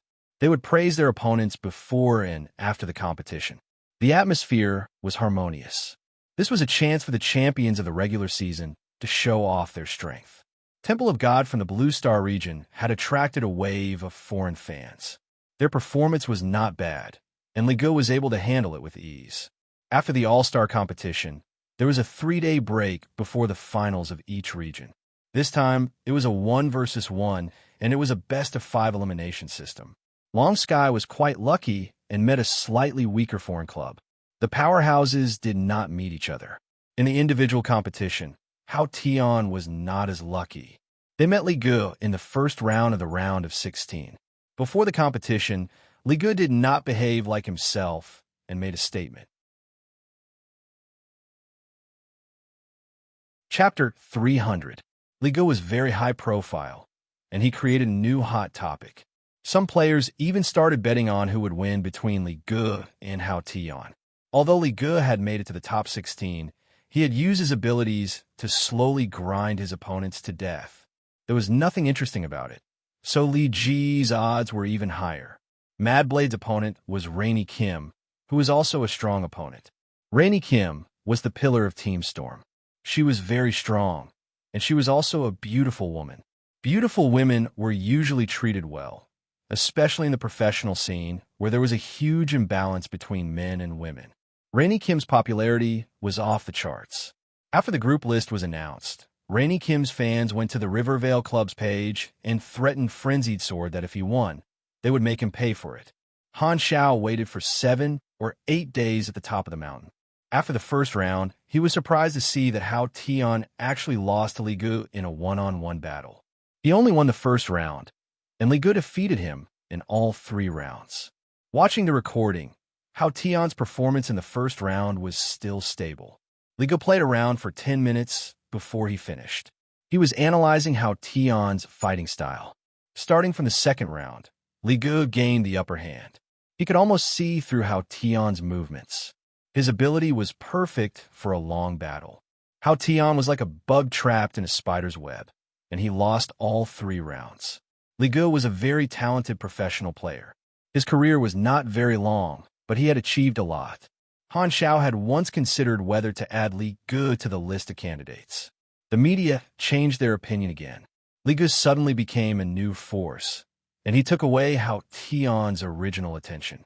This time, it was Li Ji's turn to be favored by the media. He made it to the top 8, and his next opponent was Mad Blade, who had barely defeated Rainy Kim to advance to the next round. Mad Blade had barely defeated Rainy Kim and made it into the top 8. It should have been a happy occasion, but Rainy Kim's hardcore fans were furious. His fans were hundreds of times more than Rainy Kim's, and their voices of support were drowned out by the waves of scolding. In the end, Rainy Kim begged them to stop. These people were still angry, as if they had been wronged. Rainy Kim had lost fair and square, but some things were unreasonable. She could not blame her fans, so she could only apologize to Mad Blade in private. They had known each other during the closed beta, so they could be considered half acquaintances. Mad Blade felt very wronged. He had won fair and square, but he had gained a bunch of haters. However, in the end, the results spoke louder than words. The normal audience members accepted his victory, and some of the neutral audience members became Mad Blade's fans. Mad Blade gained a wave of fans through this strange situation, and many people started to hate Rainy Kim. But in reality, she was also unjustly implicated. There was a lot of trouble when one was popular, and it was hard to say who would benefit more. However, if Han Xiao were to say, most of the audience members just wanted to find someone to entertain themselves with. They wanted to participate in a storm and fight for a certain side. When they found out that Mad Blade's next opponent was Li Ge, many haters rejoiced in his misfortune. Serve him right. Haha, This Astra start is going to stop here. Big Boss Ligu will definitely crush him. Frenzied Sword did not even have a 50% chance of winning against Hao Tian in a private duel. Now that he was up against Ligu, who could definitely beat Hao Tian, his future was not looking good. Han Xiao pondered to himself. Could it be that the two players he had high hopes for were going to be defeated by Ligu alone? Sir, the satellite radar has detected a strange object rapidly approaching the atmosphere. In the northern continent, the alarm at the Raylan Observatory rang. The observers jumped up from their seats and looked at the big screen in shock. The satellite radar showed that a light that was coming from outer space and was rapidly approaching the blue star. Is it a meteorite? The target suddenly appeared 3 minutes ago and was just captured by the radar. If it was a meteorite, it wouldn't have been discovered so soon. Plus, meteorites can't be captured so quickly by the magnetic field of the planet. Could it be an alien spaceship? It's getting faster and faster. It's estimated to hit the surface in 8 minutes. Where is it? Is it an uninhabited area? It's estimated to land in a desolate mountain range in the northern continent. The coordinates are near the border of our country. The person in charge of the observatory, the doctor, said in a low voice, reported immediately in request for reinforcements. Huang Jian fiddled with the dashboard out of boredom. He had waited in this godforsaken place for almost 10 days, and nothing had happened. With his boss's legendary status, he did not think that Han Xiao would come here for no reason. He was very curious about what Han Xiao was waiting for. In the snow, Han Xiao suddenly looked up. He then turned around and boarded the helicopter. He pulled out the equipment box. Finally, there's movement. Huang Jian was excited. He turned around and asked curiously, "What are you doing?" "It's coming." Han Xiao did not look up. He quickly put on the equipment. "What's coming?" Huang Jian was confused. As soon as he asked, an ear-piercing shriek came from the sky. Huang Jian looked up and saw a burning meteor falling from the sky. The outline of a spaceship could be seen in the dancing flames. Boom! The falling spaceship crashed into a steep mountain peak. The shattered black rocks and white snow were like exploding fireworks. The spaceship rolled and plowed a several hundred-meter-long earth dragon in the snowy mountain range. The trees along the way were set ablaze, and black smoke billowed out. The earth trembled because of it. The snow on the mountain peak collapsed, forming a small avalanche. It was hard not to notice such a big commotion. As expected, Han Xiao was right. When it arrived, he would definitely know. Huang Jian's mouth was wide open. He was dumbfounded. FF spaceship. Huang Jian looked at Han Xiao in disbelief. He had heard of Han Xiao's achievements, but seeing it for himself was better than hearing about it 100 times. He even knew that an alien spaceship was going to crash. Soon, Han Xiao finished changing. He put on the amphiptera mechanical suit and moved his limbs. He took out the mechanical wing-like bat-wing aircraft from the equipment box and installed it on the back of the suit. The tactical screen showed the status of the aircraft. It was operating normally. Fly, Han Xiao thought, and ran toward the cliff. The aircraft hummed, and the triple-stack propellers on the wings spun at the highest speed. Blue flames shot out from the tail. Whoosh! Han Xiao felt the force pulling him up into the air, and his entire body rose into the air. He used the nerve connection to control the aircraft effortlessly. He quickly flew toward the crash site. The observer spaceship was stuck into the ground sideways, covering half of its body. The trees and soil around it were burning, but the exterior of the spaceship was basically undamaged. The energy shield protected the spaceship from disintegrating during the crash, but the impact of the landing had depleted the energy of the shield, and the engine was destroyed. Bang! The cabin door was pushed open. Kurlad held his head in pain and staggered out, muttering in Godora. Kurlad pressed on the golden bracelet on his right hand a few times.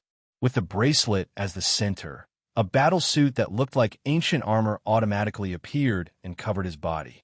There was no helmet, but a translucent energy shield protected his face. This was the Godora Investigator battlesuit.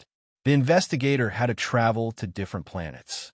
The battlesuit had life support systems and environmental analysis functions. A synthetic mechanical voice sounded. Database matched. Location, Star Zone 9, Blue Star. Gravity level, low current temperature, 3 degrees climate type, air composition, civilization level. Surface civilization danger level, low evaluation. Survivable Kurlad was a little dizzy. Check my body condition. Analyzing analysis complete. 3 fractures detected, many soft tissue damage, mild concussion. Do you want to inject nano-repair fluid? Inject. Kurlad felt a cooling sensation on the back of his neck, and he felt much better. He immediately crawled back to the control room of the spaceship. He wanted to activate the mainframe to check the cause of the malfunction, but it showed that all the systems were damaged. Kurlad had no choice but to open the exterior armor of the spaceship and expose the internal structure. He tore open a bunch of pipes and pulled out a palm-sized metal box. The indicator light flashed blue, indicating that everything was normal. This was the intergalactic communicator. Of course, Kurlad's intergalactic communicator was not the same as the one from the Six Nations. According to the investigator rules, he needed to do 2 things. One was to use the communicator to contact the headquarters, and the other was to ask for help from a friendly local civilization, which was to contact the Six Nations. At this moment, a vibration sound came from the sky. Han Xiao, who was wearing a black mechanical suit with 2 giant mechanical wings, landed beside the spaceship. It is indeed similar to what I saw in the prophecy. Oh, there is a living person here. Han Xiao saw the Ghidorah person beside him. He was very knowledgeable, so he recognized that this was the investigator's equipment. He raised his eyebrows slightly and locked his eyes on the intergalactic communicator in Kurlad's hand. This was what he wanted. A native of the Blue Star? Kurlad sized him up and switched to the translator mode. The Ghidorah language was changed into a language that Han Xiao could understand. He pointed at Han Xiao and said calmly. Chapter 301. In the foresight of Destiny's Child, there were no details of whether anyone survived. Han Xiao's original plan was to be the first to arrive at the crash site and steal the communicator. This thing was the key to leaving the planet, not the spaceship. However, the communicator was in the hands of the investigator, so his original plan was not going to work. He had to think of a way to deal with the investigator. Han Xiao thought to himself, rob or trick?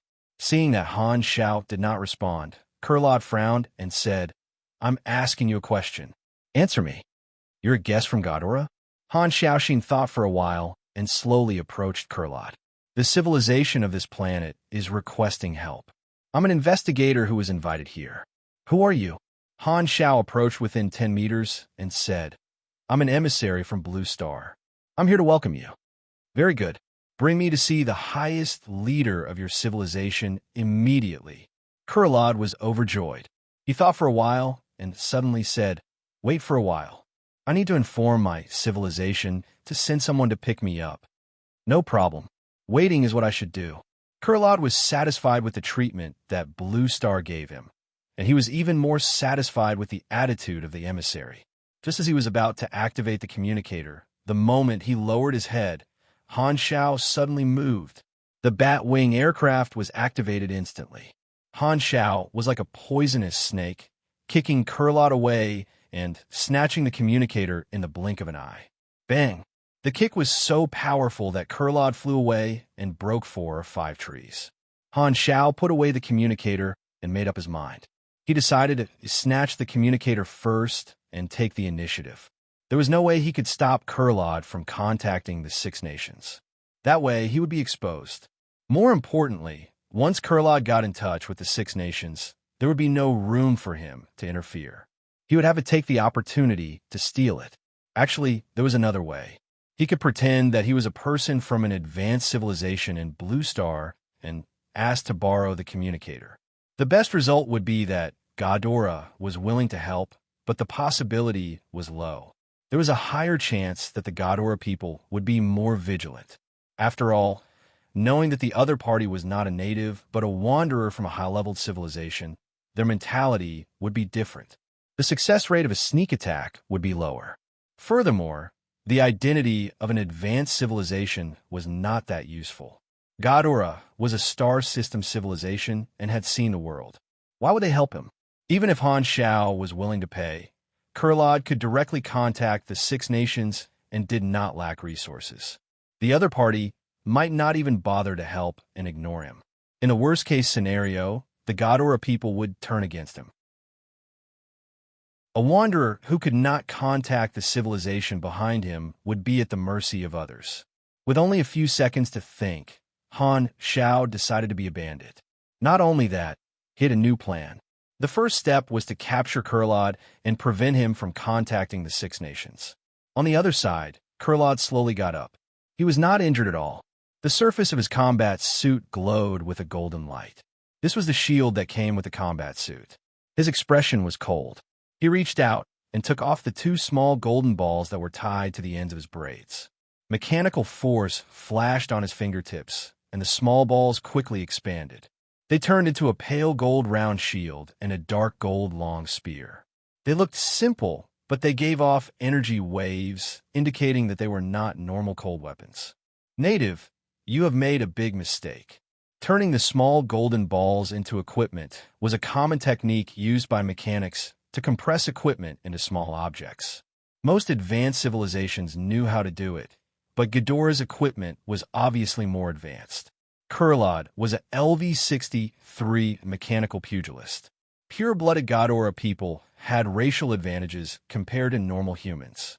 His attributes were not lower than Blue Star's LV-60 pugilist. He also had a full set of advanced equipment. His combat power was around 3,000 Ona, and he was a Grade C super. Just from his combat power, he was stronger than all the LV-60 supers in Blue Star. However, he was not stronger than Han Shao. The battle started. Han Shao spread his wings, and the 4 machine guns on the aircraft opened fire. Kurlad raised his shield, and an even bigger round light shield appeared on the surface of a shield. Ding! Ding! The bullets were all deflected by the light shield. Kurlad roared and pointed his spear at Han Shao from afar. A series of cone-shaped golden light bullets shot out from the tip of the spear. Han Shao jumped up, and the light bullets brushed past him, leaving behind melted holes in the trees along the way, disappearing into the horizon. Ghidorah's craftsmanship was a mix of technology and magic. This was not a purely technology-based energy weapon, but its power was still much higher than normal gunpowder weapons.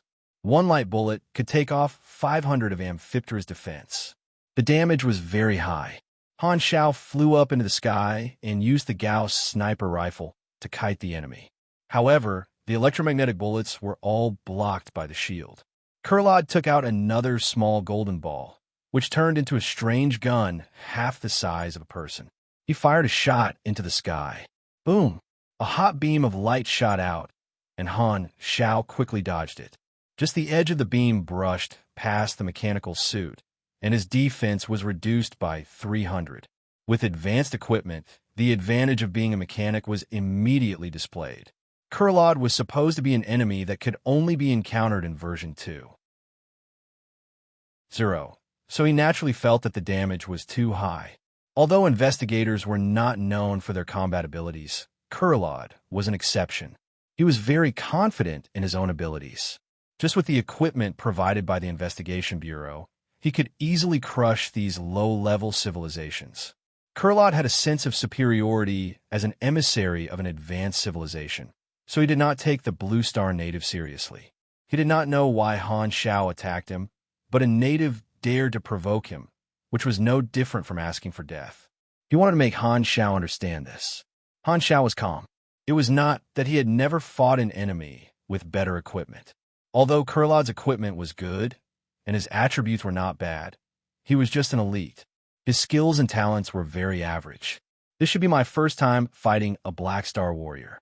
His long-range firepower is better than mine. Let's try close combat. With a thought, Han Shao dove down. 4 sonic spheres flew out and bombarded Kurlad with all kinds of sonic attacks. Kurlad's combat suit's shield rippled, and the damage output was very stable. Kurlad swung his spear and counterattacked. Han Xiao also had the hovering shield shuttles to form a basic shield and block the attack. Hum! The electromagnetic chain blade cut through Kurlad's shield like a butterfly cutting through flowers. Sparks flew everywhere. Boom! Boom! Boom! Powerful punches and kicks landed on Kurlad's body. The shield was shaking, and the amphipter mechanical suit was also damaged. Although close combat was the advantage of a mechanical pugilist, Han Zhao's skills and talents were constantly activated, so he was not weak at all. The two of them fought fiercely, and the battlefield gradually moved away from the spaceship crash site. The forest around them was a mess.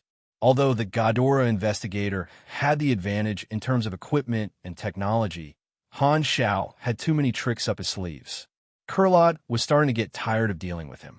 Sonic Sphere, Pierce shot out another sonic wave. The shield flickered a few times before its energy was depleted and dimmed down. He's too hard to deal with. Kurlad felt that something was wrong. He made up his mind and used his shield to take the attack head-on. The shield was getting dimmer and dimmer. He took the opportunity to expand another golden sphere and turned it into a giant axe. This was the weapon with the most powerful one-shot damage among all of his weapons. He decided to end this battle. The axe flashed, and Kurlad swung it down. Boom! The ground cracked, and a few cracks appeared on the armor. His armor was depleted. Again, Kurlad roared and took a step back. His body flashed, and he obviously used a skill. He swung the axe right in front of Han Zhao's head. A sense of danger appeared between Han Zhao's eyebrows. The air pressure from the axe quickly fell. Great! Han Xiao was not shocked, but overjoyed. He immediately activated the skill that he had been preparing for a long time. Recoil Thorns. Dang! The axe spun and flew away. Kurlad fell to the ground with a thud. His hands were bleeding. Han Zhao's max level, Recoil Thorns, could reflect 50% of the melee damage. It broke through the shield and caused real damage.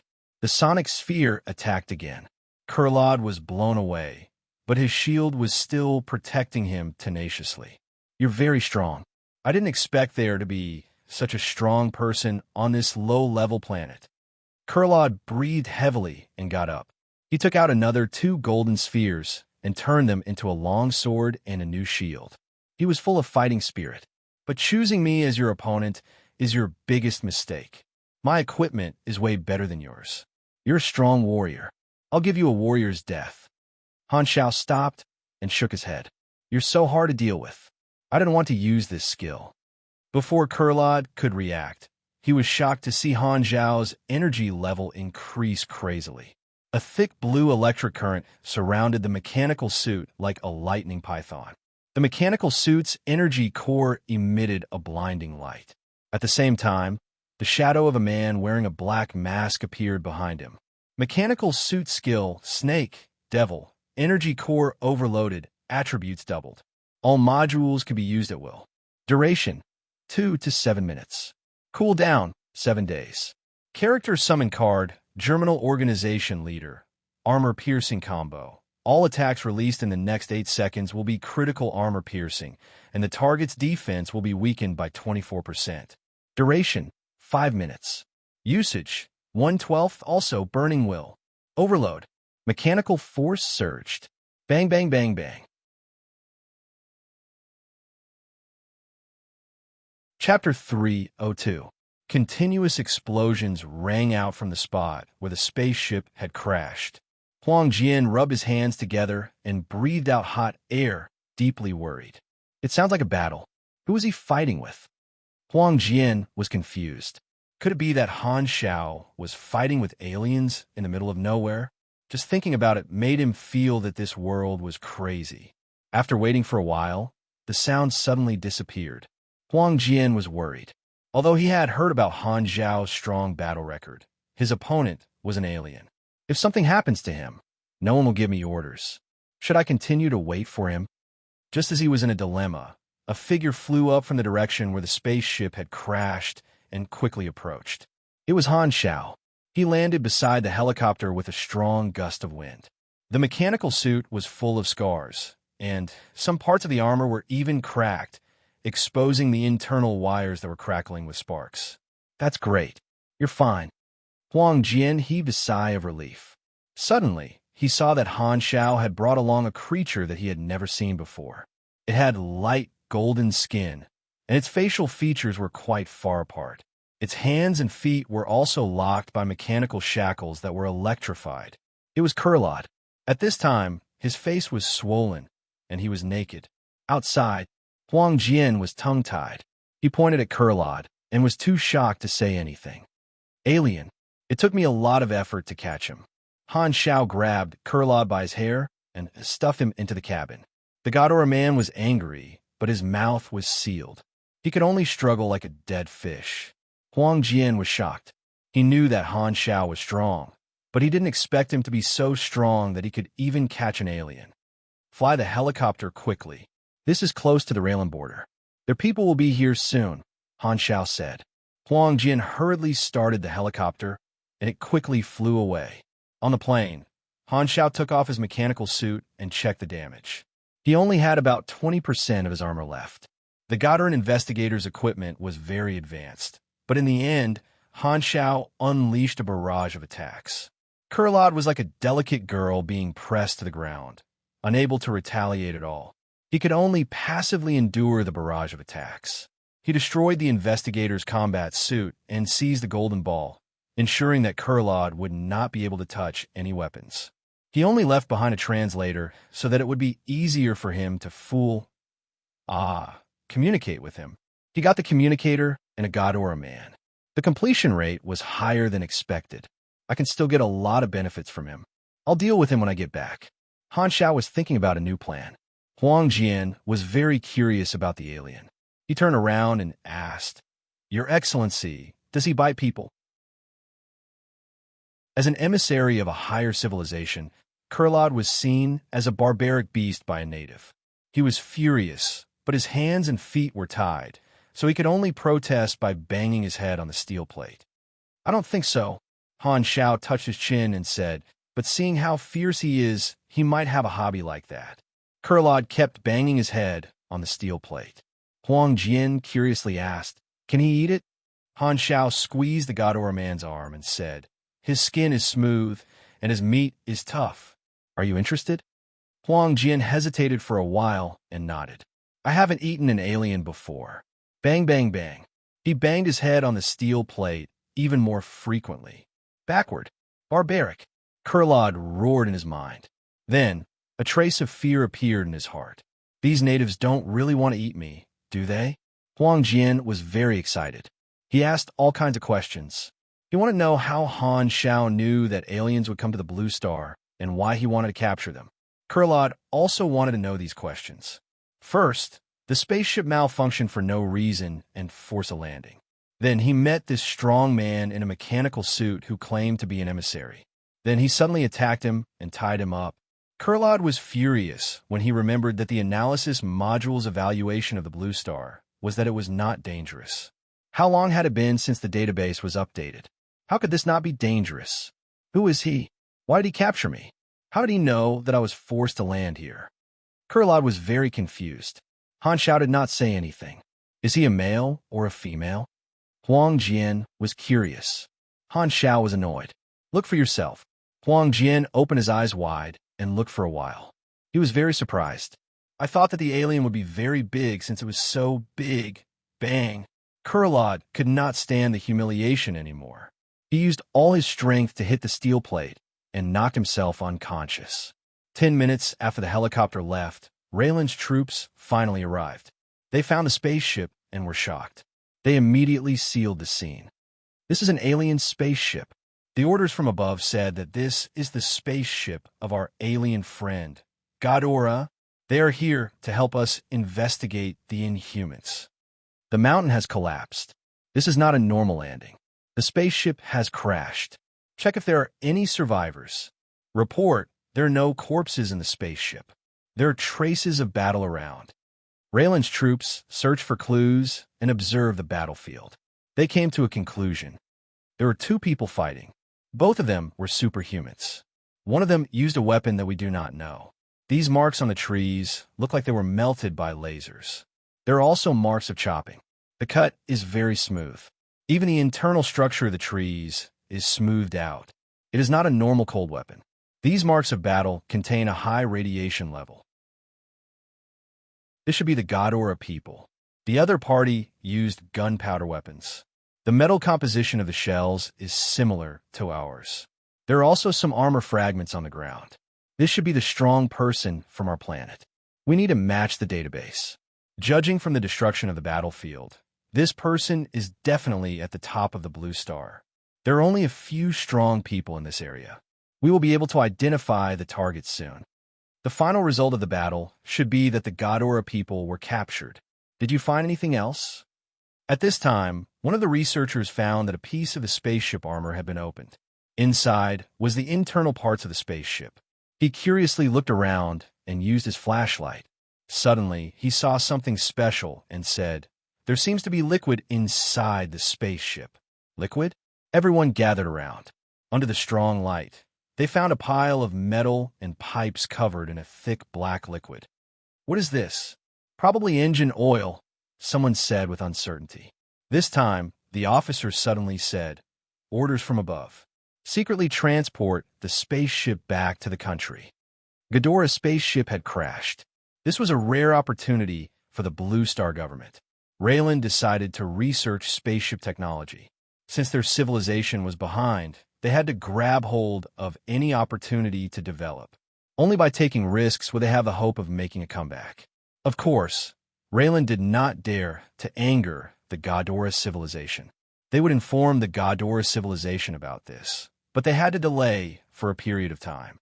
They had to pretend that they did not know or that they were searching for the missing Godora people. Either way, they had plenty of excuses. Raylan took this matter very seriously and decided to keep it a secret to prevent the news from leaking. They wanted to monopolize the spaceship. As for the missing Godora people, Raylan decided to search for them secretly. Chapter 303. After returning to the sanctuary, Han Shao locked Kurlad in the secret base and checked his loot. Godora's spear, super suitable type. High-density compressed cold weapon plus energy evoking light enchantment quality. Green basic stats, 247 to 255 melee attack, 294 to 381 ranged attack, 346 energy output requirements. LV 50 and above, 1,500 energy length, 7 meters weight, 37 pounds energy source. Level 3 magic rune origin. Godora 7th Military Satellite, Chengwang Military Workshop, Assembly Line Number 248, Product Code, PV1324 Ability, Golden Stinger. Inject energy into the spear and activate the Energy Rune. Release a magic spike bullet at the tip of the spear. Each shot costs 5 energy. Cooldown, 11 seconds every 20 shots. Additional effect, Magic Affinity. Using mysterious gold as raw material, plus 12% magic resistance. Additional effect, portable compression, compressed into a golden ball. Remarks, Godora crafted weapon. Using mysterious gold as raw material, blessed by light magic. At the same time, high-density material compression technology is added into it. A mixture of retro vibe and advanced technology. It is a mixture of technology and magic. It can be used in both close-range and long-range attacks. It is one of the most common weapons in the Godora civilization. These few golden balls were assembly line products, standard equipment for investigators. They were not made by Kurlad himself. He was a standard Black Star warrior. Mechanical pugilists were more inclined to fight, and their interface was filled with basic knowledge. The 7 golden balls were all a mixture of technology and magic. Their interface attack was 2 to 3 times higher than normal firearms. Together with the bonus from the mechanic class, the difference was even bigger. The standard equipment of advanced civilizations could be roughly divided into 2 types, the version suitable for ordinary people and the version suitable for supers. Powerful individuals could withstand weapons with stronger recoil and use the effect of energy. The version suitable for ordinary people was equivalent to the gray grade plus miscellaneous soldier model. Magic knowledge is not compatible with me. I can't reverse engineer the technology of these equipment. If it's the conventional path of pure machinery, then after the gunpowder gun is the stable electromagnetic gun. The attributes of the interface are about the same level. Han Xiao nodded. The power of the standard equipment was also an indirect reflection of a civilization's strength. Godora was a star system civilization, and according to the standards of the entire galaxy, it was neither high nor low. However, in the eyes of the people of Blue Star, those that could roam the galaxy were all advanced civilizations. If the players wanted to create mixed technology equipment, they would need the cooperation of different classes. The mechanic class would create the foundation, the mage class would give the blessing, and there would be many restrictions on the details and so on. This was the first batch of interstellar equipment that Han Xiao had obtained. His favorite was the gun that shot out the beam cannon. Its name was very magical. It was called Wrath of Garrett. It had a range of 600 meters and an astonishing 500 damage on the interface. It could temporarily replace the Gauss sniper rifle and become the best explosive weapon to complement Flaming Will. However, the most important thing for a mechanic was still the machines that they could build themselves.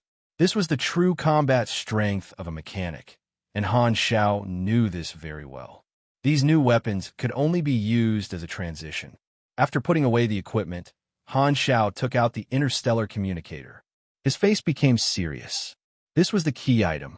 At this time, Kurlad, who was thrown in the corner, opened his eyes slightly and saw Han Xiao playing with the interstellar communicator. He looked at him coldly and mockingly.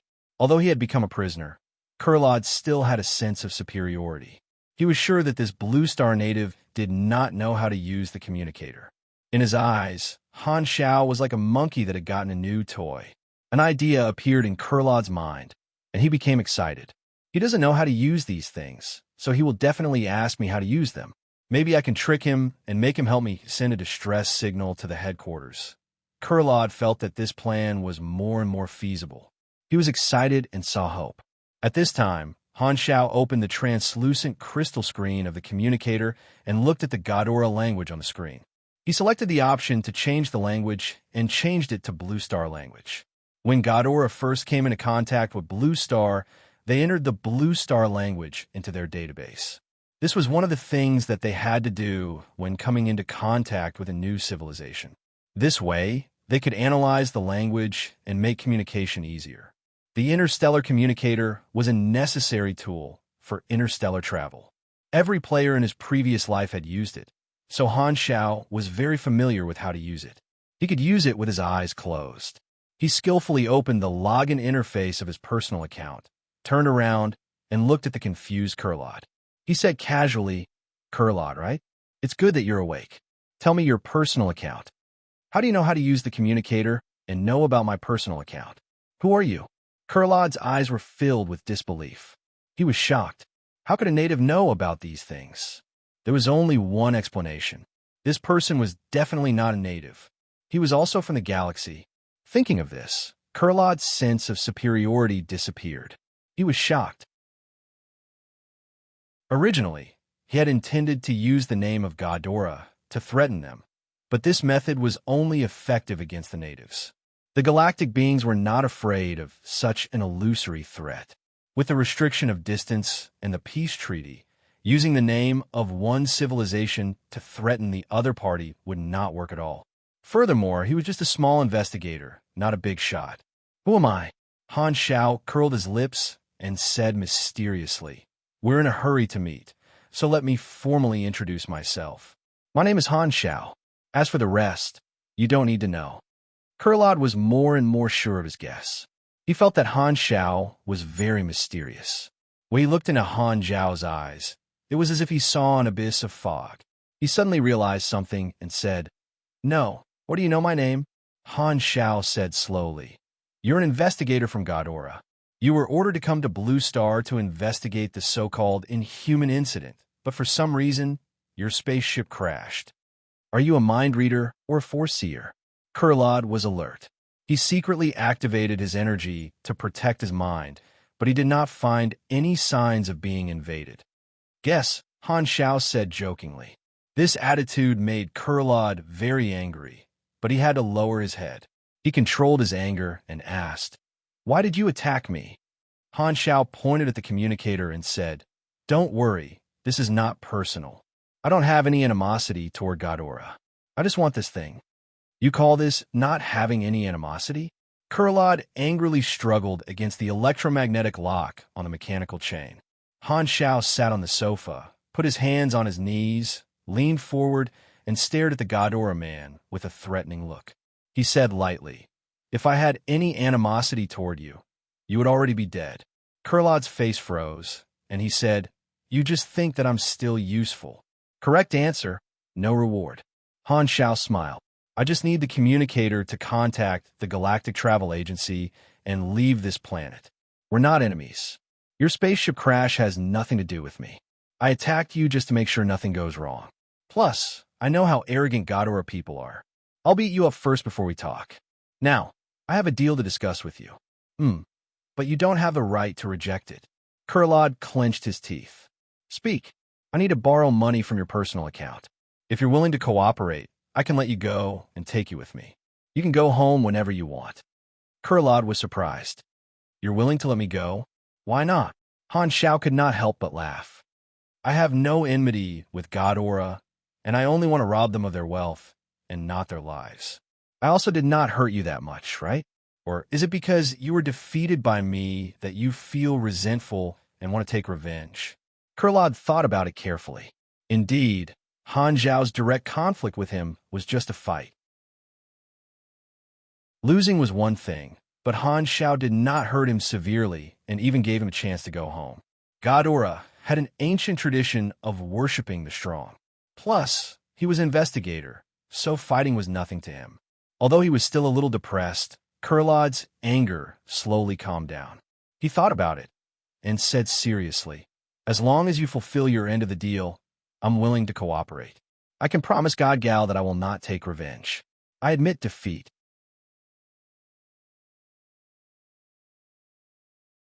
Chapter 304. Clang. The heavy chains fell to the ground, and Kurlad let out a sigh of relief. He moved his arms and legs, looked down at his naked body, and said awkwardly, "Can I?" A set of clothes was thrown at him, and Kurlad hurriedly put them on. The feeling of being naked made him very embarrassed. Han Shao stared at Kurlad with a smile the whole time. Kurlad's personal account had the universal currency. Calling the Galactic Travel Agency required money, and Han Shao was not sure if the other party would accept the payment, so getting the universal currency was a guarantee. Furthermore, he did not want to kill Kurlad. Although he had the upper hand now, Ghidorah definitely knew that an investigator had come to Blue Star and unexpectedly went missing. After a while, they would contact the Six Nations to ask about the situation and even send a new investigation team. If he killed Kurlad, the conflict would escalate. There was no need to be so extreme. Killing someone for money was not a good habit. As long as Kurlad was kept alive, the matter would not escalate from a personal issue to something more serious. As long as no one died, Ghidorah would not care about the small danger that the investigators encountered. This small conflict was nothing. Of course, although Kurlad had made a promise, Han Shao was not completely unprepared. At least in Blue Star, he would not let Kurlad out of his sight, and he would not return any equipment to him. Because he was deliberately mystifying, Kurlad thought that Han Shao was also from the other side of the universe and did not know his identity, so he did not dare to act rashly. Kurlad asked again, "Who are you?" "Alien," Han Shao said perfunctorily. Humans were a huge race in galaxy, and there were countless branches. Kurlad observed that Han Shao seemed to be the most common alien human. He scratched his head and said, "Okay, I won't ask anymore. When are you going to leave? I want to go home as soon as possible." Not too long. Han Shao was going to pack up the top players in Blue Star. The Division League would end soon, and he could afford to wait. Kurlad suddenly said, "Oh right, where's my spaceship? Someone picked it up. I don't think they'll return it to you." Han Shao was well aware of what happened after that. Just by the fact that the Darknet's intelligence personnel did not manage to obtain any information about the spaceship's crash, they knew that Raylan had blocked the news. It was clear what they wanted to do. Kurlad was frustrated. He did not want to contact the Six Nations. He did not want to take the risk. Also, he felt that Han Xiao was also a galactic, so they would have a common topic. It would be easier for them to communicate with each other. "What's wrong with your spaceship?" Han Xiao asked. "I don't know. I was flying fine in stealth mode, but when we were about to reach the blue star, the engine suddenly stopped working and I fell." The observer's spaceship is not big, but its functions are very stable. "I don't know why it suddenly malfunctioned." Han Xiao fell into deep thought. Shaking his head, Han Xiao started to get down to business. He turned on his communicator and registered his personal account. The communicator also had the function of a personal terminal. There was a lot of account functions, including the function of bank transfer. This was the most commonly used transaction method in the universe, convenient and fast. Every civilization had their own galactic bank, and the most authoritative ones were naturally the banks of the three universal civilizations. They had the most users, and the banks were connected to each other. They could be used anywhere in the universe. Han Xiao randomly chose one and asked Kurlod to transfer the money. Ding! "Your account has been transferred 878 anas," the terminal said in a pleasant synthetic female voice. "So little? You're too poor." Han Xiao could not help but complain. Anas was the universal currency, the most commonly used unit of currency in the universe. Kurlod's face turned red.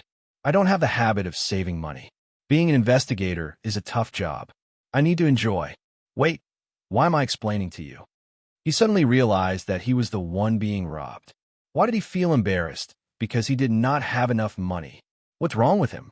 With the money in hand and the goal accomplished, Han Xiaoxin calmed down. He calculated the days. The Blue Star Division finals were still in a dozen days, so he could contact the Galactic Travel Agency in advance. There were hundreds of channels on the communicator. Han Xiao searched and entered the Garten Star System Travel Service channel.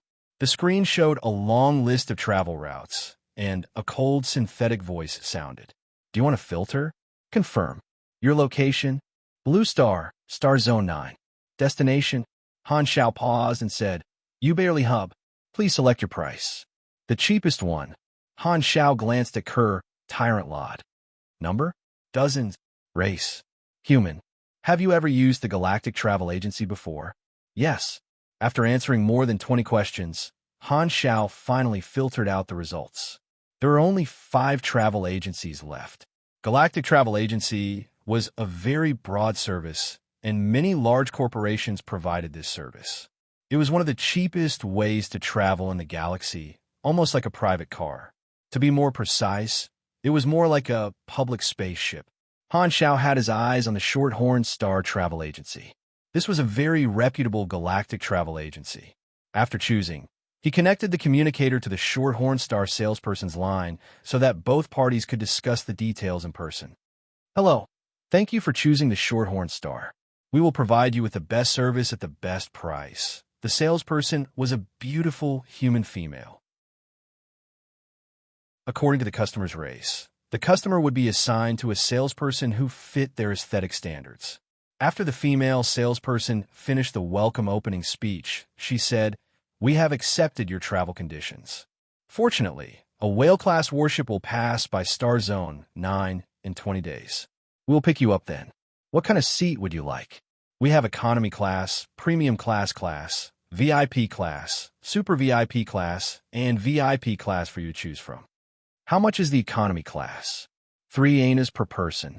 "How many seats do you want?" "About 50. Han Xiao calculated. He only needed to bring about 50 of the top-ranked players. Bringing along some players was a very important part of the plan. After paying the deposit and confirming the boarding time, Han Xiao nodded. His preparations to travel into the galaxy were complete. His destination was Ubarely Hub. This was the transit station of the Garden Star System. It was very convenient, and many races in the Colton Star Cluster gathered there.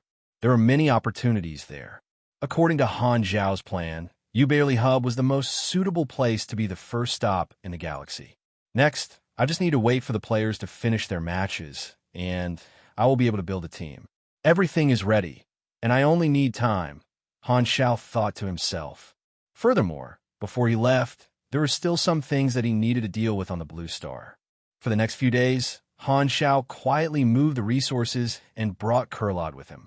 He made him wear a cloak that covered his skin and occasionally appeared in front of the people in the sanctuary. They were curious as to why there was a mysterious person around Han Shao. In the singles, Mad Blade was up against Li Ge. Before the competition, Mad Blade's performance was very surprising. After 5 rounds, he barely defeated Li Ge with a score of 3-2. This time, Mad Blade fully displayed the style of a mechanical pugilist.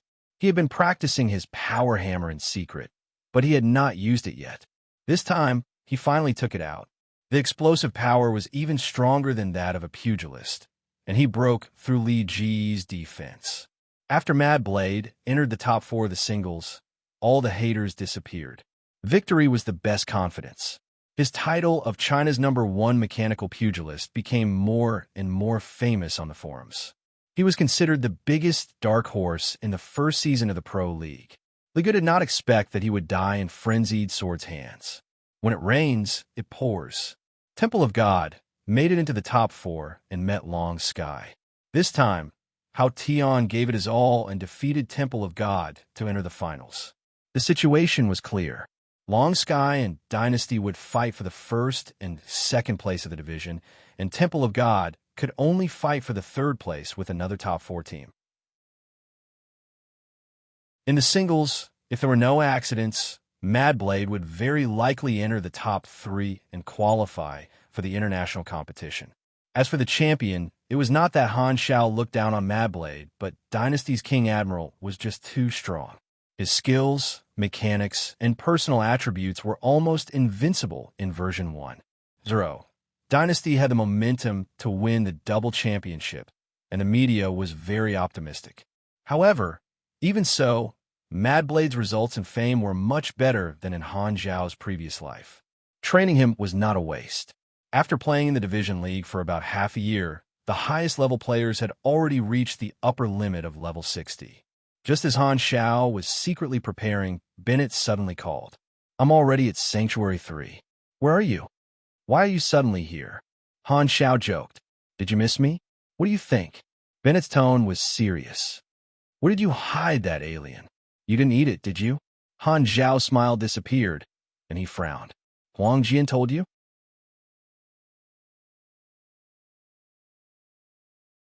Chapter 305. In the Tower of Sanctuary 3, Bennett stood in front of the window with his hands behind his back. He looked down at the players walking around the square with a deep gaze. The door was pushed open, and Han Shao walked in. Bennett turned around with a serious expression. "Is that alien still alive?" Han Shao moved aside, and Kurlad also walked in. Bennett narrowed his eyes. It was his first time seeing an alien, so he could not help but take a few more looks at it. "Native, what are you looking at?" Kurlad said unhappily. "He's speaking our language?" Bennett was surprised. Helpless, Han Shao pointed at the translator and explained. Only then did Bennett feel relieved. The alien's technology is indeed high-end. Bennett sighed. He looked at the two of them and asked, "Didn't you catch him? What does it look like? We've reached a consensus." Han Shao did not want Kurlad to hear the rest of the conversation, so he took off the translator. "How do you know about the alien?" Han Shao asked. Bennett shook his head and said, "Raylan told me. Otherwise, I wouldn't have known about the alien's arrival. They found you and confirmed that you caught the alien, so they contacted me secretly and asked you to hand the alien to them." "Raylan?" Han Shao was not surprised. According to the clues, they could indeed find him. He had not planned to hide it, because there was no need to. What if I refuse? Their official statement is that they will not rule out violence. Raylan's attitude this time is very firm. Han Shao was not only the person who destroyed the Germinal organization, but also the strongest super in Blue Star. The Six Nations respected him a lot, but this time, Raylan was very firm and did not plan to give him face. They wanted to force Han Shao to hand over God Aura and have him in their hands.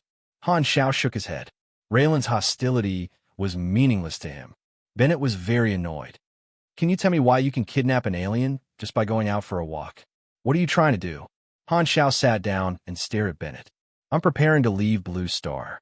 Bennett was stunned. "Are you trying to ascend to heaven?" This news was too sudden. After a while, Bennett came back to his senses and asked in surprise, "Why? You can't really be an alien, right?" Compared to the starry sky, the blue star is just a small, remote place. The world is so big, I want to see it. Han Xiao smiled. So this is the reason for capturing aliens. Bennett quickly adjusted his state of mind. After all, he had been through a lot. He said with some regret, "You are a like-minded partner. If you have really decided, I can only wish you success. I will miss you." Han Xiao stared into his eyes and said with a smile, "That is a much bigger world. Are you not moved? Do you want to go with me?" Bennett was slightly dazed. It was as if he saw the boundless starry sky in Han Xiao's eyes. A man's romance was the sea of stars. The higher one stood, the further one could see. His heart throbbed, and his instinctive desire to explore rose continuously. However, Bennett quickly calmed down and shook his head. "The sanctuary is my philosophy. Sorry, I still have to continue this career." Han Xiao hesitated for a moment before saying, "Actually, there is another reason. A catastrophe will sweep through Blue Star in 2 to 3 years. I have foreseen this scene. It is a terrifying catastrophe, and there is only a slim chance of survival. Are you really not going to leave?" He decided to remind Bennett of the arrival of the mutation disaster. No matter what, Bennett had treated him well, and it was very dangerous to stay in Blue Star. One of the main reasons why Han Xiao wanted to head to the galaxy in version 1.0 was to avoid the first wave of the mutation disaster that would descend on Blue Star. Han Xiao's identity as a suspected Foreseer made his prophecies believable. However, after Bennett listened to Han Xiao's description of the disaster seriously, his hesitation disappeared, and he said with a serious expression, "Then I have to stay even more. This is my hometown, and she needs me."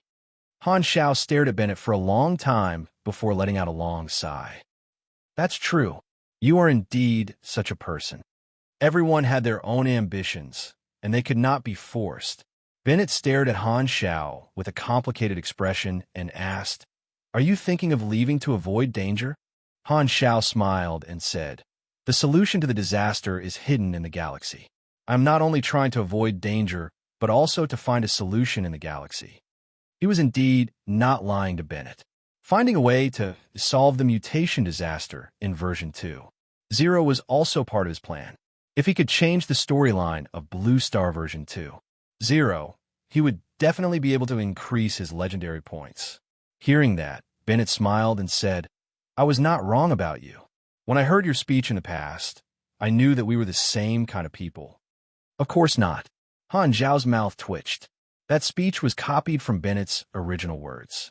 The last time Han Xiao went to Sanctuary 1 to find him, he saw that speech hanging in Bennett's office. He even specifically stated that the original author was Han Xiao, continuously expressing his respect for that sentence. This made Han Technician feel a little awkward. However, although the starting point was different, the goal was the same, so there was no need to talk about motives. Since he knew what Han Xiao was thinking, Bennett threw the ultimatum of Raylan out of the window. "How are you going to leave Blue Star? I have already arranged it. You will know when the time comes." Seeing that Han Xiao did not want to reveal the details, Bennett could only suppress his curiosity and said, "If you leave, Sanctuary 3 will need to choose a new person to be in charge. Do you have a recommendation?" Han Xiao thought for a while and said, "Huang Yu. He is the one who handles the daily affairs of the sanctuary. He is very familiar with the situation here, so he is the most suitable person to take over." After the influence of the Pro League, the impression of Sanctuary 3 as a main city had been formed. Even if he left, it would not affect the status of the sanctuary. Sanctuary 3 had his name on it, and every player who came would have a deeper impression of him. However, the players in the sanctuary would not be able to enjoy his various functions, and this might cause the sanctuary to lose some of its popularity. Han Xiao suddenly had a new idea. Maybe there is a way. Even if I leave the planet, I can continue to strengthen the influence of the sanctuary. Since he had already revealed the mutation disaster to Bennett, this prophecy should have more uses.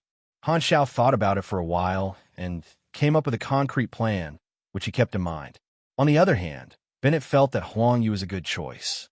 Suddenly, he said with a serious tone, "There are too many inhumans in Sanctuary 3, even more than the refugees in the Sanctuary.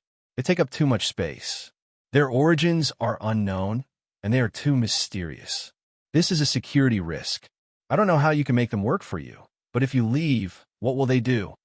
When the disaster comes, the Inhumans will very likely be the backbone of the Sanctuary. Don't be too harsh on them. You have to accept them and accept them." As the players grew, the various organizations in Blue Star became more and more wary of the Inhumans. Bennett was not an exception. Only by convincing Bennett could he ensure that his achievements in Blue Star would not be ruined. Hearing this, Bennett's expression changed. "If that's really the case, I will take it seriously." Although he was wary of the Inhumans, knowing that the Inhumans could protect the Sanctuary, he immediately changed his attitude. This reason was very useful to him. The two of them chatted for a while more before Bennett stood up and said goodbye.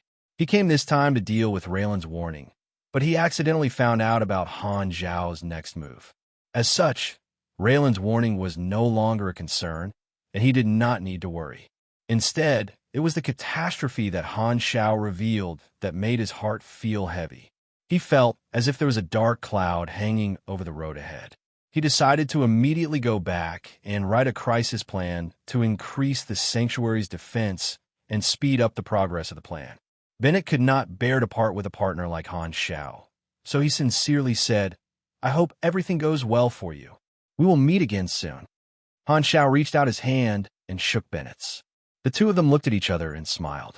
Bennett's arrival reminded Han Zhao that he should inform some of his friends. Hela and Aurora were staying in the Sanctuary because of him, so Han Zhao decided to inform them first. That night, the moon was bright and the clouds were clear. He gathered Hela and Aurora and revealed that he was going to travel to the galaxy. As expected, the two of them were extremely shocked, and their faces were filled with disbelief. "Han Zhao, what is the universe like? Have you ever met an alien?" Aurora hurriedly asked. In the past few days, Aurora had been resting in the Sanctuary and had already recovered. Han Zhao finally corrected the way she called him and was no longer called an old-fashioned uncle. Han Zhao asked Kurlad to come closer and said, "This is an alien." Aurora's bright eyes were filled with curiosity. "An alien looks like us. Will it bite?" This question again. "Can you natives be more knowledgeable?" Kurlad's face darkened. He could not take it anymore and roared, "You are the one who will bite." Bang! Kurlad fell flat on his face. Han Zhao put down his hand and said with an unfriendly face, "Be more polite to children." Aurora shrunk back and mumbled, "Aliens are so scary." Chapter 306. Baby Bear, who was lazily lying beside Aurora, stood up and growled at Kurlad in warning. Han Zhao asked Aurora to take care of Baby Bear for a long time. At this time, the bear had already grown to half the height of a human and was approaching its teenage years. There was also a strange change. Its fur seemed to be shining slightly, and its attributes were gradually changing to that of an elite. It seemed to have mutated and had gained characteristics that shouldn't be there. Aurora's Esper ability seemed to have the effect of catalyzing the evolution of life. Young individuals who stayed by her side would experience special growth. Some time ago, Han Zhao found out that Aurora's Esper ability was called Dawn of Life. Her potential was the same as Hela's, which was S rank. This discovery made him very excited. The source of this information was, of course, the battle information. Of course, it was not him attacking Aurora. He found that he had fallen into the wrong mindset. It was fine to let Aurora attack him. However, no matter what he said, Aurora always shook her head like a rattledrum. She was unwilling to attack Han Zhao. She thought that Han Zhao was dissatisfied with her in some way, so she felt wronged and teared up. In Aurora's heart, there were only two people close to her in the world. One was her sister Hela, and the other was Han Zhao, who tore open the darkness and brought her light when she was in the deepest despair. Other than her sister, only Han Zhao was good to her. These two were the only people she could rely on. Therefore, she cared a lot about Han Zhao, just like her own brother.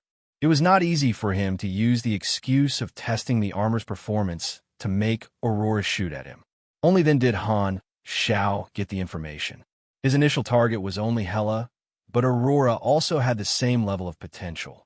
It was like a buy one, get one free, which made him very happy. In the original storyline, Aurora had been nipped in the bud, and her future achievements were unknown. This time, she had a chance to grow up. Moreover, this little girl was much more dependable than her older sister. She was another potential asset. Han Xiao gave Hela a look, got up, and walked to the side. The following words needed to be discussed in private. After a while, Hela walked over and stood side by side with him. She frowned and asked, "What's the matter? Would you like to leave this planet with me? Why did you invite me?" Hela's eyes moved slightly as she turned to look at Han Xiao's side profile. "Not only you, but also your sister. I know that you two won't separate." Hela lowered her head and pondered. After a moment of silence, she slowly said, "I'm not leaving." Han Xiao raised his eyebrows. "I asked Bennett the same question. It's understandable that he didn't come, but why did you refuse?" "It's dangerous," Hela said. "I need to take care of my sister. It's still dangerous to stay here." Hela's face sank. "What did you foresee this time?" Han Xiao roughly described the mutation disaster and said, "Even if you stay on this planet, the disaster will find you sooner or later.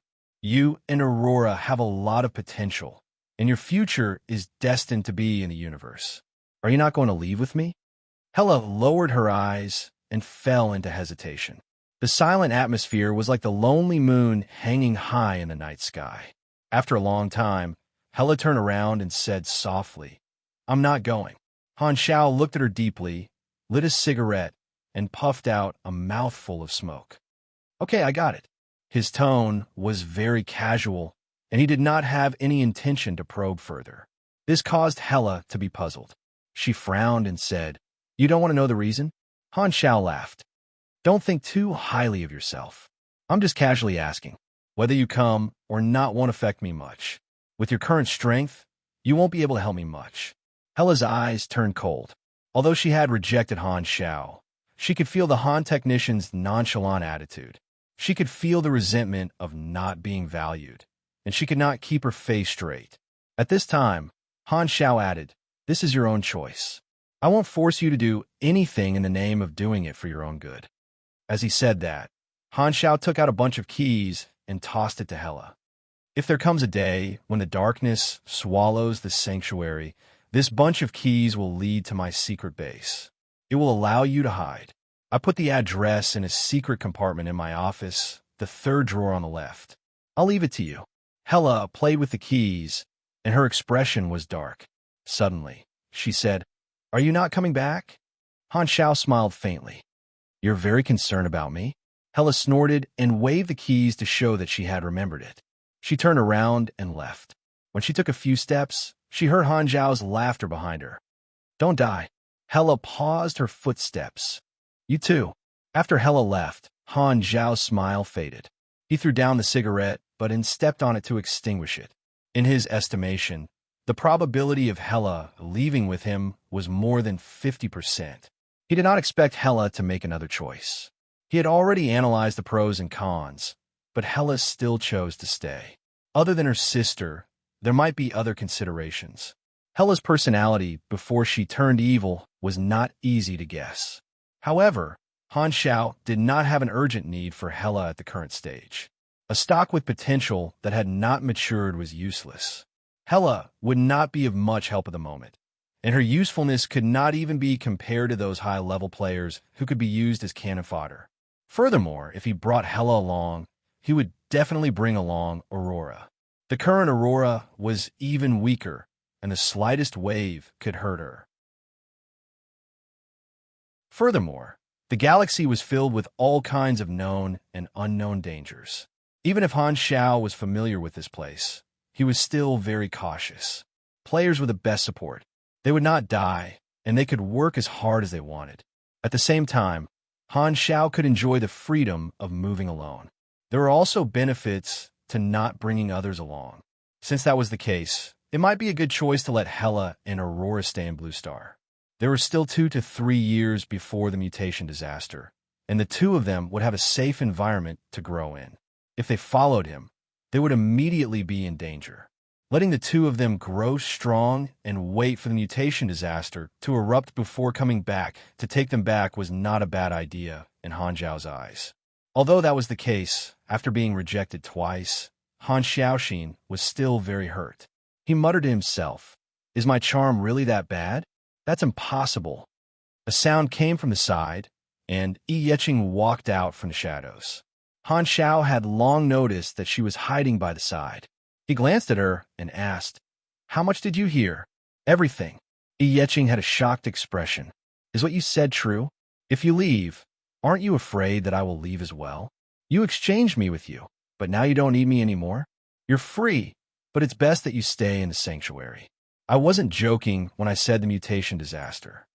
Yi Yeqing had a complicated expression. She nodded and turned around to leave.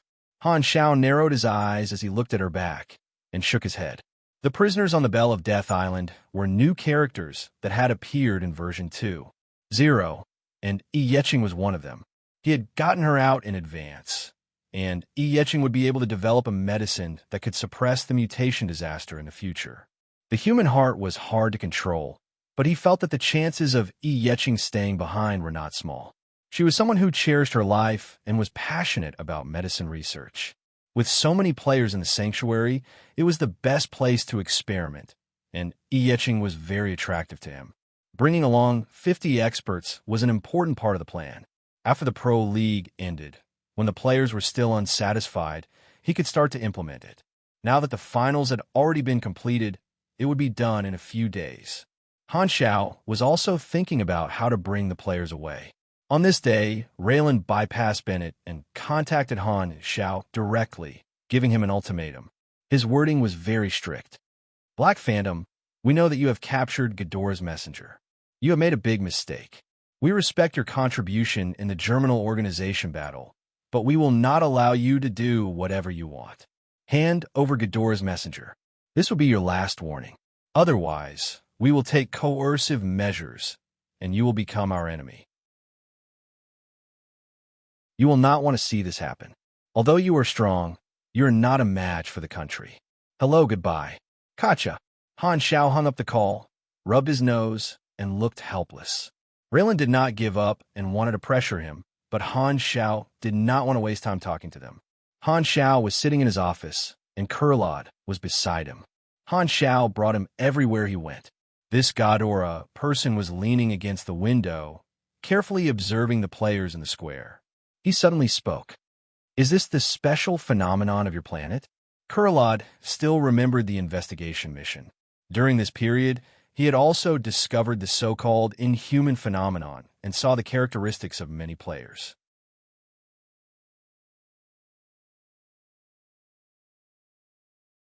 Chapter 307. It's not a conclusion. It's just my observation and conjecture, Kurlad said.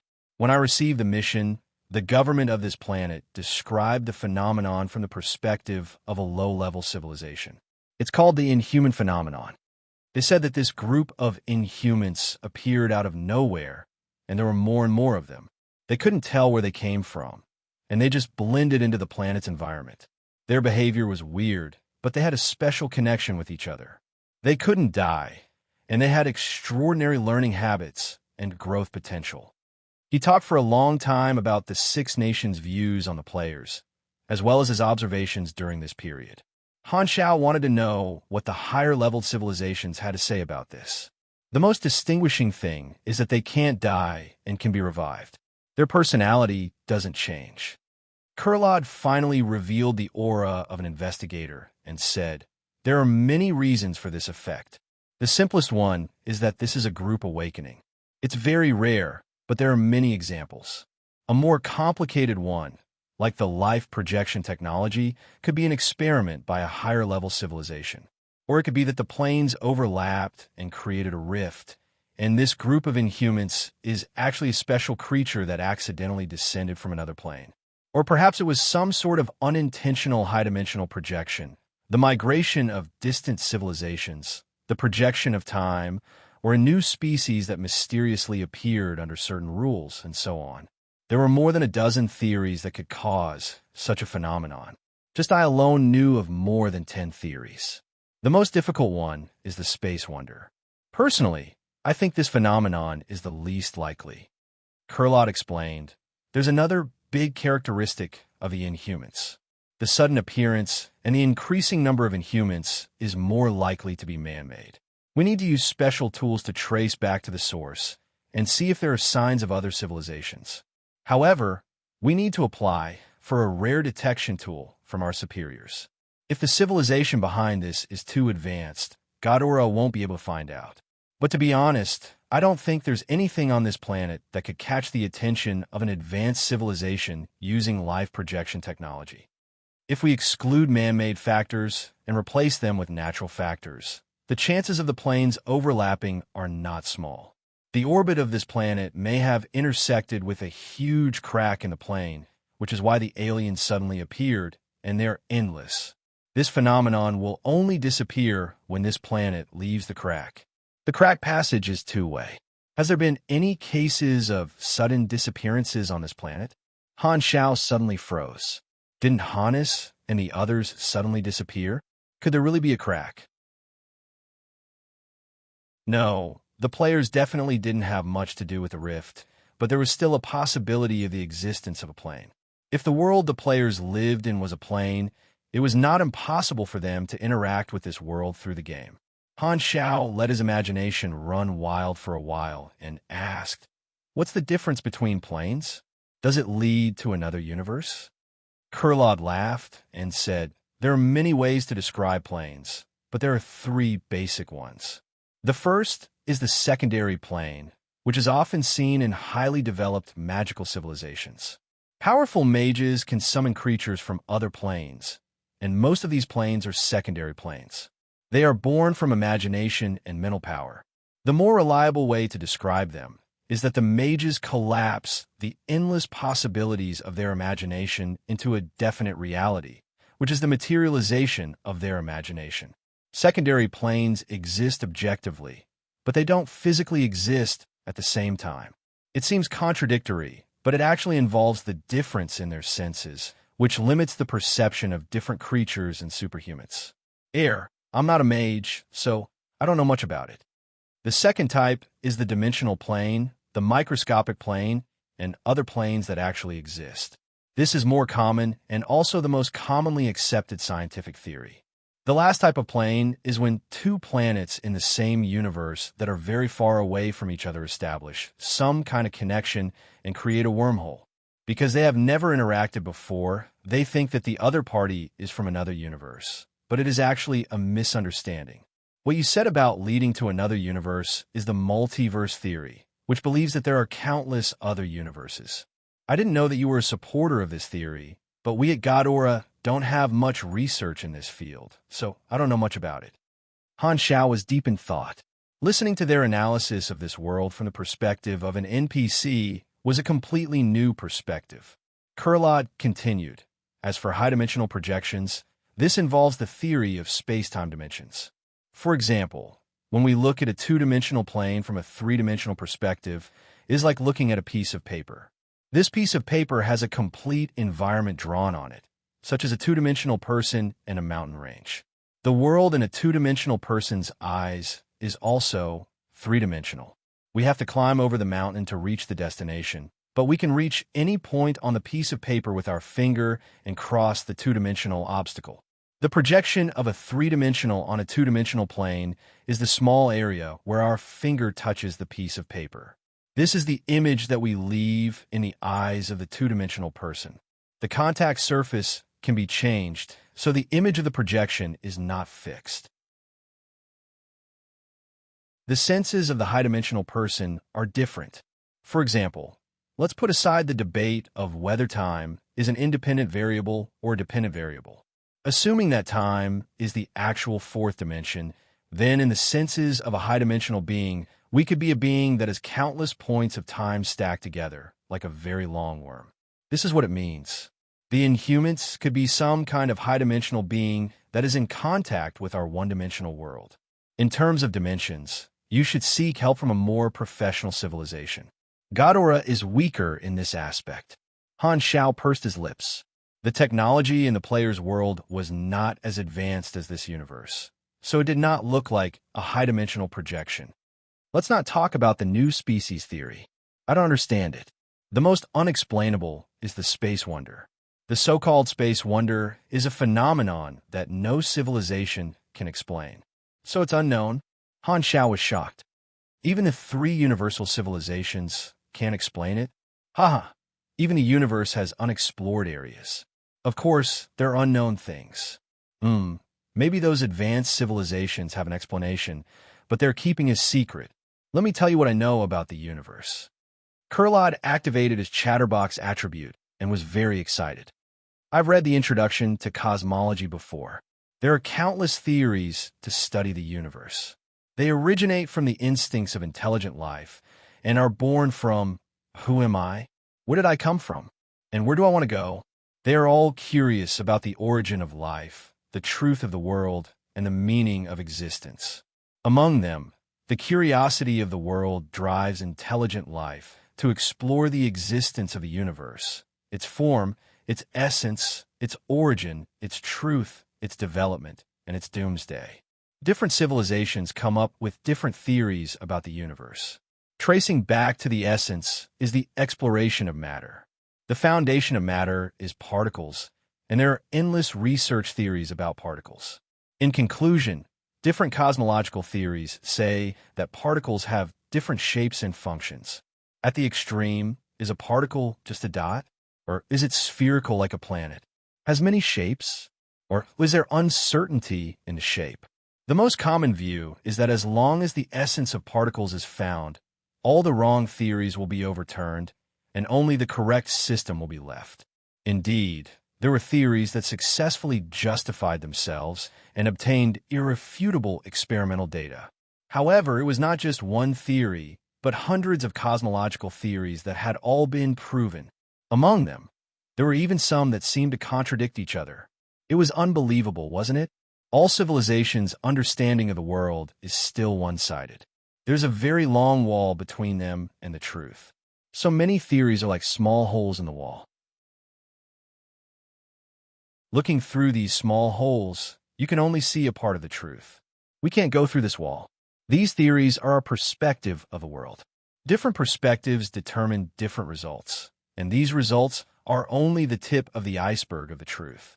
This is just like the sensory limitation that I mentioned earlier.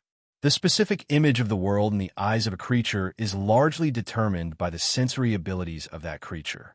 There are countless mysteries hidden in places that our senses can't reach. Senses are not only convenient for creatures to understand the world, but also prevent them from fully understanding the world. Do you remember the high-dimensional projection that I mentioned earlier?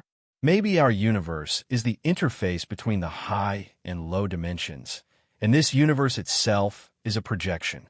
There's even a theory that the world is virtual, and the laws of nature are the physics engine that was created. We are the experimental field created by a greater species to carry out the evolution of the universe, following some extremely complicated algorithm.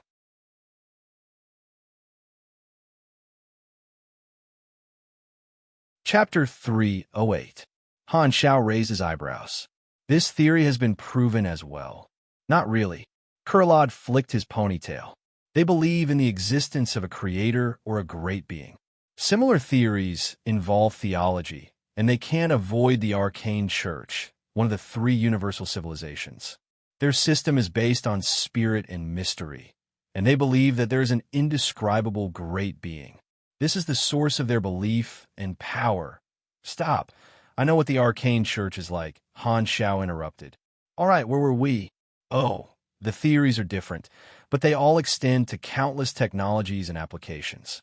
Therefore, these theories and knowledge systems are just tools to understand the world.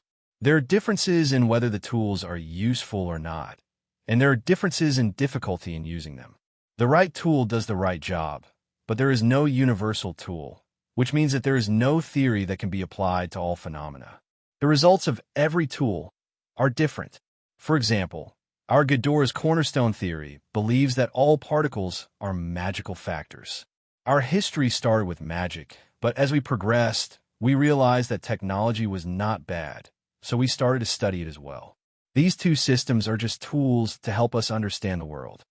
Han Xiao frowned. You know quite a lot. Haha, I'm a trained investigator after all.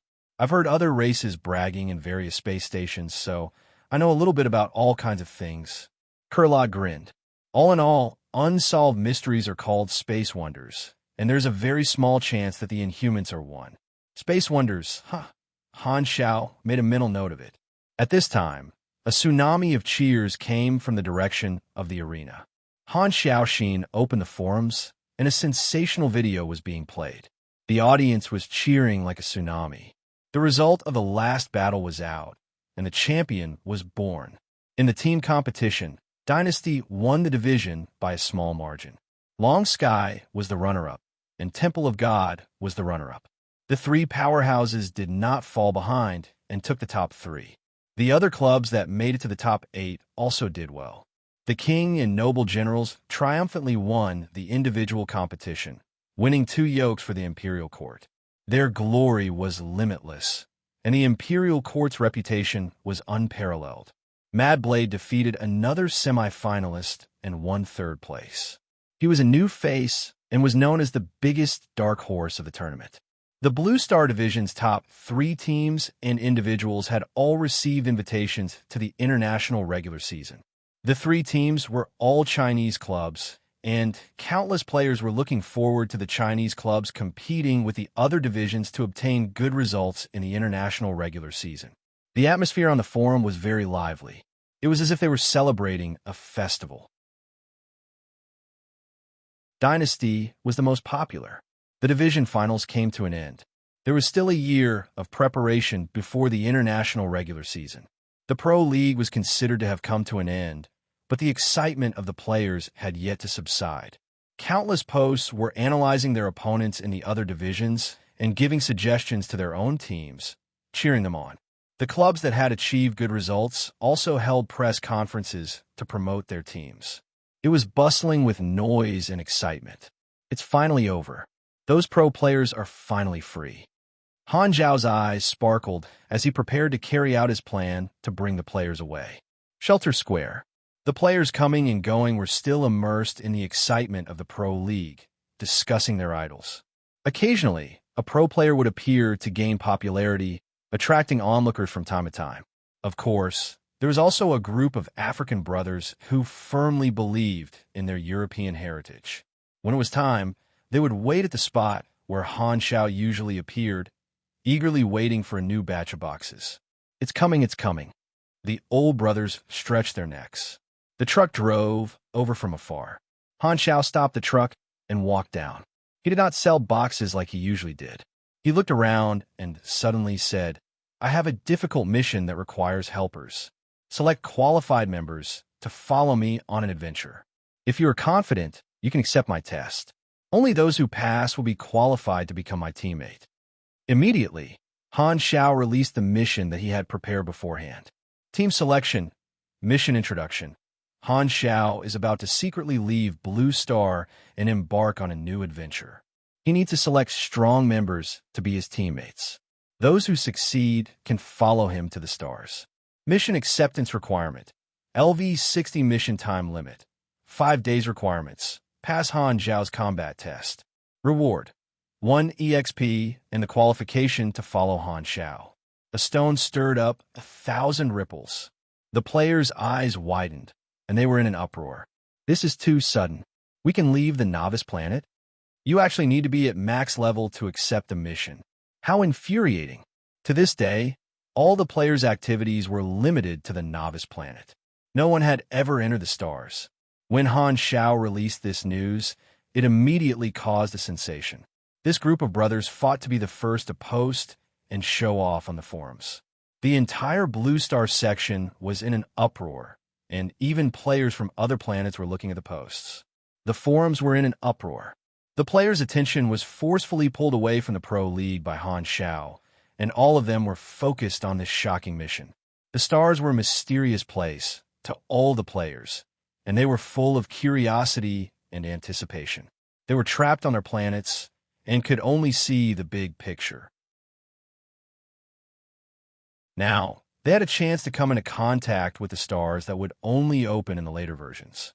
The players were shocked at first, but their hearts were burning with excitement. This was an opportunity. If they could follow Han Xiao, they would be able to enter the star environment earlier than most people. This was definitely a huge advantage. Han Xiao had casually thrown out such a huge mission, and it was like a clap of thunder.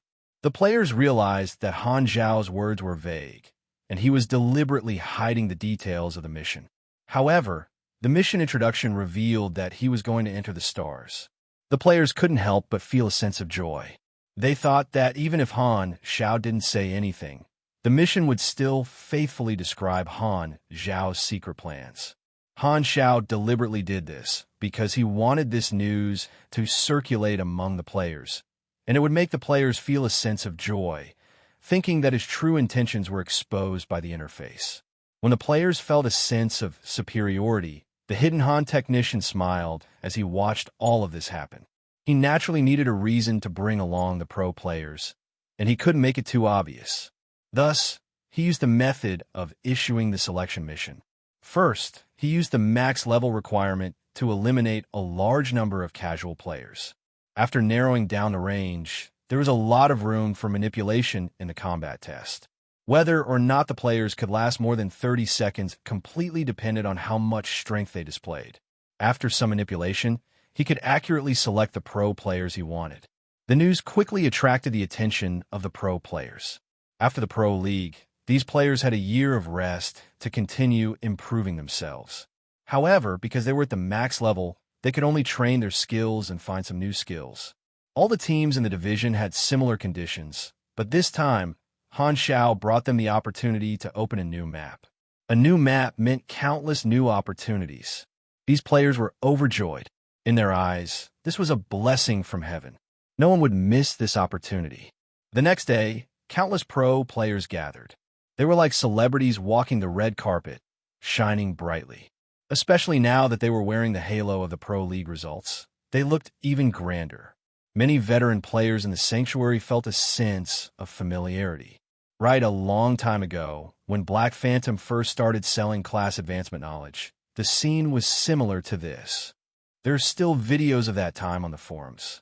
The scene now is much bigger than before. Almost all the pro players are here. Both times, it was related to Black Phantom. The Pro League had just ended, and the players were still in the sanctuary. This was one of the reasons why Han Xiao wanted to start the selection at this time. Very soon, a large group of people accepted the mission. Han Xiao opened up some distance, randomly selected a pro player that he did not have any impression of, and said, "Hold on for 30 seconds and you pass the test." Almost 1,000 people accepted the mission. Hearing this, they could not help but look at each other. 30 seconds shouldn't be too difficult, right? Second Prince said, "Even if I were to solo a level 60 beast boss, I could hold on for a few minutes." Liga looked at the time, shook his head, and said, 30 seconds per person is too long. As they were chatting, the pro players and max level players all used Detect on Han Xiao and obtained some basic information. Han Xiao dash, green name, level, attribute, danger level, extremely fatal, all question marks. Everyone's expression changed slightly, and they were shocked. They had reached the max level in version 1.0, and when they used Detect on other level 60 boss level NPCs, they could at least see the level and some basic attributes of the other party. However, Han Xiao's information was still full of question marks. Even his most basic identity was also a question mark. This would only happen if he was at least 5 levels higher than them. Ever since they had reached the max level, they had not encountered any other example like this. You're tuning in to the Warrior Lore YouTube channel. Don't forget to subscribe and join us on this journey to catch the most captivating stories.